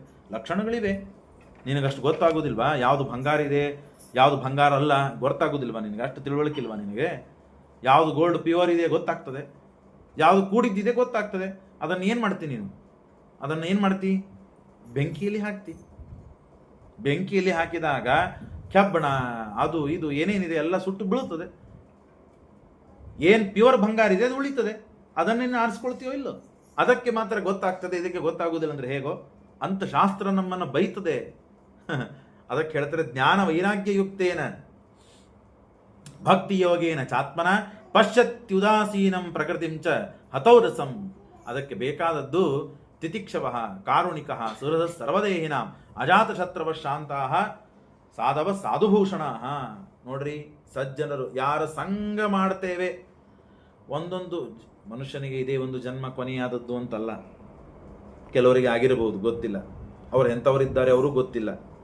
ಕೆಲವರಿಗೆ ಆಗದೇ ಇರಬಹುದು, ಇನ್ನು ಅನಂತ ಜನ್ಮಗಳು ಬರ್ಬೋದು. ಹಿಂದೆ ಅನಂತ ಜನ್ಮಗಳನ್ನು ಕಳೆದು ಹೋಗಿದ್ದೇವೆ. ಒಂದೊಂದು ಜನ್ಮದಲ್ಲಿ ಸ್ವಲ್ಪ ಗುಣಗಳನ್ನು ಪಡೆದ್ರೆ ಸಾಕು, ಗುಣವಂತರಾಗ್ತೇವೆ. ಎಲ್ಲವೂ ನಶ್ವರ, ನಾಶವಾಗುವ ಭಾಳ ಶ್ರೀಮಂತರಾಗಿದ್ದೇವೆ. ಈಗ ಅಂಬಾನಿ ಇದ್ದಾನೆ, ಅವನು ಮುಂದಿನ ಜನ್ಮದಲ್ಲಿ ಏನಾಗ್ತಾನೆ ಯಾರಿಗೆ ಗೊತ್ತಿದೆ? ಇಷ್ಟು ಶ್ರೀಮಂತ ಆಗ್ತಾನೋ ಬಡವ ಆಗ್ತಾನೋ ಏನಿದೆ ಗೊತ್ತಿಲ್ಲ ನಮಗೆ, ಯಾರಿಗೂ ಅವನಿಗೂ ಗೊತ್ತಿಲ್ಲ. ಹಾಗಾಗಿ ಇದು ಮತ್ತೆ ಶ್ರೀಮಂತ ಆದವನು ದರಿದ್ರನಾಗ್ಬೋದು, ದರಿದ್ರ ಆದವನು ಶ್ರೀಮಂತನೂ ಆಗಿರ್ಬೋದು. ಆದರೆ ಜ್ಞಾನವನ್ನು ಸಂಪಾದನೆ ಮಾಡಿದ ವ್ಯಕ್ತಿ, ಅವನು ಜ್ಞಾನ ಇದು ಯಾವಾಗಲೂ ಹಾಗೇ ಇರ್ತದೆ. ನಾವು ಕೇಳ್ತೇವೆ ಕಥೆಗಳನ್ನೆಲ್ಲ, ರಘುತ್ತಮರ ಚರಿತ್ರೆಯಲ್ಲಿ ಕೇಳ್ತೇವೆ. ರಘುತ್ತಮರಿಗೆ ಮತ್ತೆ ಅವಮಾನವಾಯಿತು. ಅವಮಾನವಾದದ್ದರಿಂದ ರಾತ್ರಿ ಹೊತ್ತು ಬಂದು ಶ್ರೀಮದಾಚಾರ್ಯರು, ರಘುವರಿ ತೀರ್ಥರು, ಅವರು ಇವರೆಲ್ಲ ಬಂದು ತೈ ಮೇಲೆ ಕೈ ಇಟ್ಟು ಆಶೀರ್ವಾದ ಮಾಡಿ ಮರುದಿನದಿಂದ ಅವರು ಸುಧಾಪಾಠ ಹೇಳಿಕ್ಕೆ ಪ್ರಾರಂಭ ಮಾಡಿದರು. ಈ ಗುರುಗಳ ಅನುಗ್ರಹದಿಂದ ಹೀಗೆ ಆಗಲು ಸಾಧ್ಯವಿದೆ, ಅದಕ್ಕೆ ಆನೆ ದೃಷ್ಟಾಂತ ನಾನು ಮಾಡಿ ತೋರಿಸ್ತೀನಿ ಅಂತ ಹೇಳಿ ಅವರು ತಲೆ ಮೇಲೆ ಕೈ ಇಟ್ಟು ವೆಂಕಣ್ಣ ಭಟ್ಟರ ರೊಟ್ಟಿ ಬಡಿಯುವಂತಹ ದೊಡ್ಡ ಪಡಿ ಒಬ್ಬ ವ್ಯಕ್ತಿ, ಅವನನ್ನು ಶಾಣ ಮಾಡಿ ಮುಗಿಸಿದ್ರೆ ಇಲ್ಲೋ, ಅವನು ಟಿಪ್ಪಣಿಕಾರ ಆದ್ನೋ ಇಲ್ಲೋ. ಆದರೂ ಇದೆಲ್ಲ ಹೇಗೆ ಸಾಧ್ಯ ಇದೆ? ಪೂರ್ವ ಜನ್ಮದಲ್ಲಿ ಮಾಡಿದಂತಹ ಸುಕೃತ. ಈಗ ಒಂದೇನೋ ಪ್ರಸಂಗ ಇತ್ತು, ಅದೊಂದು ಏನಂತಾರೆ ಒಳ್ಳೆ ಸಮಯ ಅಂತಾರಲ್ಲ, ಆ ಸಮಯಕ್ಕೆ ಅದು ಉದ್ಭವಿಸ್ತು, ಅದು ಜ್ಞಾನದ ಜೊತೆ ಬೆಳತ್ತು. ಹಾಗೆ ನಮ್ಮದು ಕರ್ಮಗಳಿರ್ತದೆ, ನಮ್ಮದು ಪಾಪನೂ ಹಾಗೆ ಪುಣ್ಯನೂ ಹಾಗೆ, ಎಲ್ಲನೂ ತುಂಬಿ ತುಂಬಿ ಇರ್ತದೆ. ಅದನ್ನು ಯಾವ ಕಾಲಕ್ಕೆ ಯಾವ ಸಮಯಕ್ಕೆ ದೇವರು ಏನು ಮಾಡಬೇಕು ಮಾಡ್ತಾನೆ, ಅದರ ಬಗ್ಗೆ ಬಹಳ ಗಮನ ಕೊಡಬಾರ್ದು. ನಮಗೆ ಬುದ್ಧಿ ಬಂದಿದೆ, ತಿಳುವಳಿಕೆ ಬಂದಿದೆ, ಇದು ಮಾಡಿದರೆ ಒಳ್ಳೆಯದು, ಇದು ಮಾಡಿದರೆ ಕೆಟ್ಟದ್ದು ಅಂತ ಗೊತ್ತಿದೆ ಅಂದಮೇಲೆ ಆ ಕೆಲಸಗಳನ್ನು ನಾವು ಮಾಡಲಿಕ್ಕೆ ಪ್ರವೃತ್ತಿಗೊಳ್ಳಬೇಕು, ಉದ್ಯುಕ್ತರಾಗಬೇಕು. ಹಾಗಾಗಿ ಮೊಟ್ಟ ಮೊದಲಿಗೆ ಸಂಘವನ್ನು ಒಳ್ಳೆಯ ಜೊತೆಗೆ, ತಂದೆ, ಗೆಳೆಯ, ಹೆಂಡತಿ, ಇದು ಅಪರೂಪವಾದ ವಸ್ತುಗಳು. ತಂದೆಯನ್ನೇನು ಮಾಡಲಿಕ್ಕೆ ಸಾಧ್ಯ ಇಲ್ಲ, ತಂದೆ ಅಂತ ಆರಿಸ್ಕೊಂಡು ನಾವೇನು ಹುಟ್ಲಿಕ್ಕೆ ಸಾಧ್ಯ ಇಲ್ಲ. ನಮ್ಮ ಕರ್ಮಾನುಸಾರವಾಗಿ ನಾವು ಹುಡ್ತೇವೆ. ಹಾಗಾಗಿ ತಂದೆ ಒಬ್ಬವನು ಸಿಕ್ಕ. ಗೆಳೆಯ, ಅವನು ಸಂಸ್ಕಾರ ಎಂಥವನು ಕೊಡ್ತಾನೆ ತಂದೆ, ಅದರ ಮೇಲೆ ಅವನು ಹೇಗಿರ್ತಾನೆ ಅದರ ಮೇಲೆ ಹೋಗ್ತಾನೆ. ಗೆಳೆಯ ಮಧ್ಯಮಾವಸ್ಥೆಯಲ್ಲಿ ಇದ್ದಂಥವನು ಗೆಳೆಯ, ಬಹಳ ಅಪರೂಪ. ಆ ಗೆಳೆಯರನ್ನ ಯಾರನ್ನ ನಾವು ಆರಿಸಿಕೊಳ್ತೇವೋ ಆ ಪ್ರಕಾರ ನಮಗೆ ಸಂಸ್ಕಾರ ಬರುತ್ತದೆ. ಅದಾದ ತಕ್ಷಣ ಹೆಂಡತಿ. ಗುರುಗಳು ಒಂದೊಂದು ಹಂತ ಇದೆ. ಆಯಾ ಹಂತಕ್ಕೆ ಅವರವರನ್ನು ನಾವು ಆರಿಸಿಕೊಂಡಾಗ ನಾವು ಹಾಗಾಗಿ ಜೀವನ ಮುಂದೆ ನಡೆಸ್ತೇವೆ. ಹಾಗಾಗಿ ಪ್ರಸಂಗ ಮಜರಂ ಪಾಶಂ ಆತ್ಮಾನ ಕವಯೋ ವಿದುಹು. ಹಾಗಾಗಿ ಮೊಟ್ಟ ಮೊದಲಿಗೆ ಸಜ್ಜನರು ಯಾರು? ತಿತಿಕ್ಷವ. ಯಾವುದಕ್ಕಾದ್ರೂ ಸಹನೆ ಮಾಡ್ತಾರೆ ನೋಡ್ರಿ, ಅವರು ಸಜ್ಜನರು. ಏನಾದರೂ ಸಹನೆ ಮಾಡ್ತಾರೆ. ತಪ್ಪು ಮಾಡಲಿ ಮಾಡದೇ ಇರಲಿ, ತಪ್ಪು ಮಾಡಿದಾಗ ತಂದೆ ತಾಯಿಗಳು ಬೈದರೂ ಸಹನೆ ಮಾಡ್ತಾನೆ, ತಪ್ಪು ಮಾಡದೇ ಇದ್ದಾಗೂ ಸಹನೆ ಮಾಡಬೇಕು ಅಂತಿದೆ. ಶಾಸ್ತ್ರದಲ್ಲಿ ಹೇಳುತ್ತದೆ, ಶಾಸ್ತ್ರಕ್ಕೆ ಅಧಿಕಾರಿ ಇದ್ದವನು ಮೊಟ್ಟ ಮೊದಲಿಗೆ ಯಾವ? ತಿತಿಕ್ಷವ. ಶಮದಮ ಉಪರತಿ ತಿತಿಕ್ಷ ಅಂತ ಕರೀತಾರೆ. ತಿತಿಕ್ಷ ಅಂದ್ರೆ ಏನು? ಸಜ್ಜನರು ಮಾಡಿದ ಅಪರಾಧವನ್ನು ಮೊದಲಿಗೆ ಸಹನೆ ಮಾಡುವುದು. ತಂದೆ ಮಾಡಿದ, ಮಗ, ಹೆಂಡತಿ, ಮಕ್ಕಳು, ಅದು ಇದು ದೊಡ್ಡವರು ಮಾಡಿದ್ರೆ ತಾನು ಸಹನೆ ಮಾಡುದು. ಸಣ್ಣವರು ಮಾಡಿದಾಗೂ ಸಹನೆ ಮಾಡಿ ಹೇಳುವ ರೀತಿಯಲ್ಲಿ ಅವರಿಗೆ ಬೋಧನೆ ಮಾಡಬೇಕು. ಒದರಾಡಿ ಚೀರಾಡಿ ಬೈದು ಜಗಳ ಆಡಿ ಇದು ಮಾಡಿ ವಾತಾವರಣ ಕೆಡಿಸಬಾರದು. ಕೆಡಿಸೋರು ಸಜ್ಜನರೇ ಅಲ್ಲ. ಯಾರು ಕೆಡಿಸೋದಿಲ್ಲ, ತಿಳುವಳಿಕೆ ಹೇಳಿ ಉದ್ಧಾರ ಮಾರ್ಗದಲ್ಲಿ ಕರೆದುಕೊಂಡು ಹೋಗ್ತಾರಲ್ಲ, ಅವರು ತಿತಿಕ್ಷವ. ಕಾರುಣಿಕ, ಕರುಣಾಪೂರ್ಣರಾಗಿರ್ಬೇಕು ಅವರು. ಒಳ್ಳೇದಾಗ್ಲಿಪ್ಪ ಅವರಿಗೆ. ತನ್ನನ್ನು ತಾನು ಎದುರಿಗೆ ಕೂತು ಬೈತಾ ಇರಲಿ ವ್ಯಕ್ತಿ. ಆಯ್ತು, ದೇವರಂತ ಬುದ್ಧಿ ಕೊಡಬಾರದು ಅವನಿಗೆ, ಒಳ್ಳೇದಾಗ್ಲಿ, ಯಾಕೆ ಪಾಪ ಸಾಧನ ಮಾಡ್ತಾ ಇದ್ದಾನೆ, ಸಜ್ಜನರಿಗೆ ಬೈದು ವಿಷ್ಣು ಭಕ್ತರಿಗೆ ಬೈದು ಅಂತ ಹೇಳಿ ಮನಸ್ಸು ಮಾಡಿ ಯಾರು ಮಾಡ್ತಾನಲ್ಲ ಅವನು ಕಾರುಣಿಕ. ಸುಹೃದ ಸರ್ವದೇಹಿನ, ಎಲ್ಲ ಪ್ರಾಣಿಗಳ ಮೇಲೆ ತಾನು ದಯ ಮಾಡ್ತಾ ಇರಬೇಕು. ಸುಹೃತ್ ಅಂತನು ಶಬ್ದಕ್ಕೆ ಭಾಗವತ ಬೇರೆ ಕಡೆಗೆ ಹೇಳುತ್ತದೆ, ಶಾಸ್ತ್ರದಲ್ಲಿಯೂ ಇದೆ, ಅನಾಥ ಬಂಧು ಅಂತ ಅರ್ಥ, ಅನಮಿತ್ತ ಬಂಧು. ಈಗ ನೀವು ನಮಗೆ ಉಪಕಾರ ಮಾಡಿರಿ, ಹಾಗಾಗಿ ಪ್ರತಿ ಉಪಕಾರ ನಾನು ನಿಮಗೆ ಮಾಡ್ತಾ ಇದ್ದೆ. ನೀವು ಅನಿಮಿತ್ತ ಬಂಧು ಅಲ್ಲ. ನಿಮ್ಮ ಮನೆಯಲ್ಲಿ ಕಾರ್ಯಕ್ರಮ ಇತ್ತು, ಮದುವೆ ಇತ್ತು, ಮುಂಜುವಿತ್ತು, ಆಗ ಬಂದು ನಾ ದುಡ್ದೀನಿ, ಹಾಗಾಗಿ ನನ್ನ ಮದುವೆ, ನನ್ನ ಮುಂಜುವಿ, ನನ್ನ ಮನೆಯಲ್ಲಿ ಏನೋ ಕಾರ್ಯಕ್ರಮ ಇದೆ, ನೀವು ಬಂದು ದುಡಿತೀರಿ ದಾಕ್ಷಿಣ್ಯಕ್ಕಾಗಿ. ಅವ್ರು ಮಾಡಿದ್ದಾರೆ, ನಾವು ಸುಟಿ ಹಾಕಿ ಬಂದರು ಅವರು, ಹಾಗಾಗಿ ನಾವು ಹೋಗಬೇಕು ಅಂತ ಹೋಗ್ತೇವೆ. ಇಲ್ಲೇನು ಇಲ್ಲ. ಇಲ್ಲಿ ಏನೂ ಮಾಡದೇನು, ಯಾವ ನಿಮ್ಮಿಂದ ಉಪಕಾರ ಪಡೆದಿಲ್ಲ, ಏನೂ ಮಾಡಿಲ್ಲ, ಆದರೂ ಬಂದು ನಾನು ನಿಮಗೆ ಉಪಕಾರ ಮಾಡಿದೆ ಮಾಡಿ ನಮ್ಮ ಮನೆ ಕೆಲಸಕ್ಕೆ ನೀವು ಉಪಕಾರ ಮಾಡೋದು ಬೇಡ ಅಂತ ದೂರ ಸರಿಸಿದೆ. ಅವನು ಅನುಮಿತ್ತ ಬಂಧು. ಯಾವ ಸಹಾಯಗಳನ್ನು ಅಪೇಕ್ಷಾ ಪಡದೇನೆ ಇನ್ನೊಬ್ಬರಿಗೆ ಸಹಾಯವನ್ನು ಮಾಡುವ, ಇನ್ನೊಬ್ಬರಿಗೆ ಕರುಣೆಯನ್ನು ಮಾಡುವ, ಇನ್ನೊಬ್ಬರಿಗೆ ದಯಾ ಮಾಡುವಂತಹ ವ್ಯಕ್ತಿ ಏನಿದ್ದಾನಲ್ಲ ಅವನ ಅನುಮಿತ್ತ ಬಂಧು. ಅವನು ಸುಹೃತ್ ಸರ್ವದೇಹಿನಾಂ. ಎಲ್ಲ ಜೀವರಾಶಿಗಳ ಮೇಲೆ ಹಾಗೆ ಮಾಡಬೇಕು. ಮಾಡೋನು ಪರಮಾತ್ಮ ಒಬ್ಬನೇ. ಅವನ ಮನೆಯೊಳಗೆ ಮದುವೆ ಮುಂಜುವಿ ಯಾವಾಗ ಆಗ್ತಾವ, ನಾವು ಯಾವಾಗ ಹೋಗಿ ಯಾರಿಗೂ ಉಪಕಾರ ಮಾಡಿವಿ ದೇವರಿಗೆ? ಏನು ಯಾರಿಗೂ ಮಾಡೋ ಕಾರಣ ಇಲ್ಲ. ಆದರೆ ದೇವರು ಎಲ್ಲ ಕಾಲಕ್ಕೂ ನಮ್ಮನ್ನು ರಕ್ಷಣೆ ಮಾಡ್ತಾನೆ. ಅಂತಹ ಸ್ವಭಾವ ಇದ್ದ ಜನ ಇದ್ದಾರೆ ಸಜ್ಜನರು.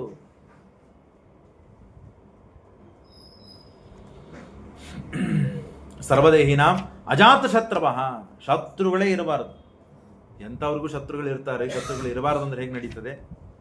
ಸತ್ಯಾತ್ಮರಿಗೂ ಇದ್ದಾರೆ, ದೇವರಿಗಿದ್ದಾರೆ. ದೇವರಿಗೆ ಶತ್ರುಗಳಿಲ್ಲೇನು?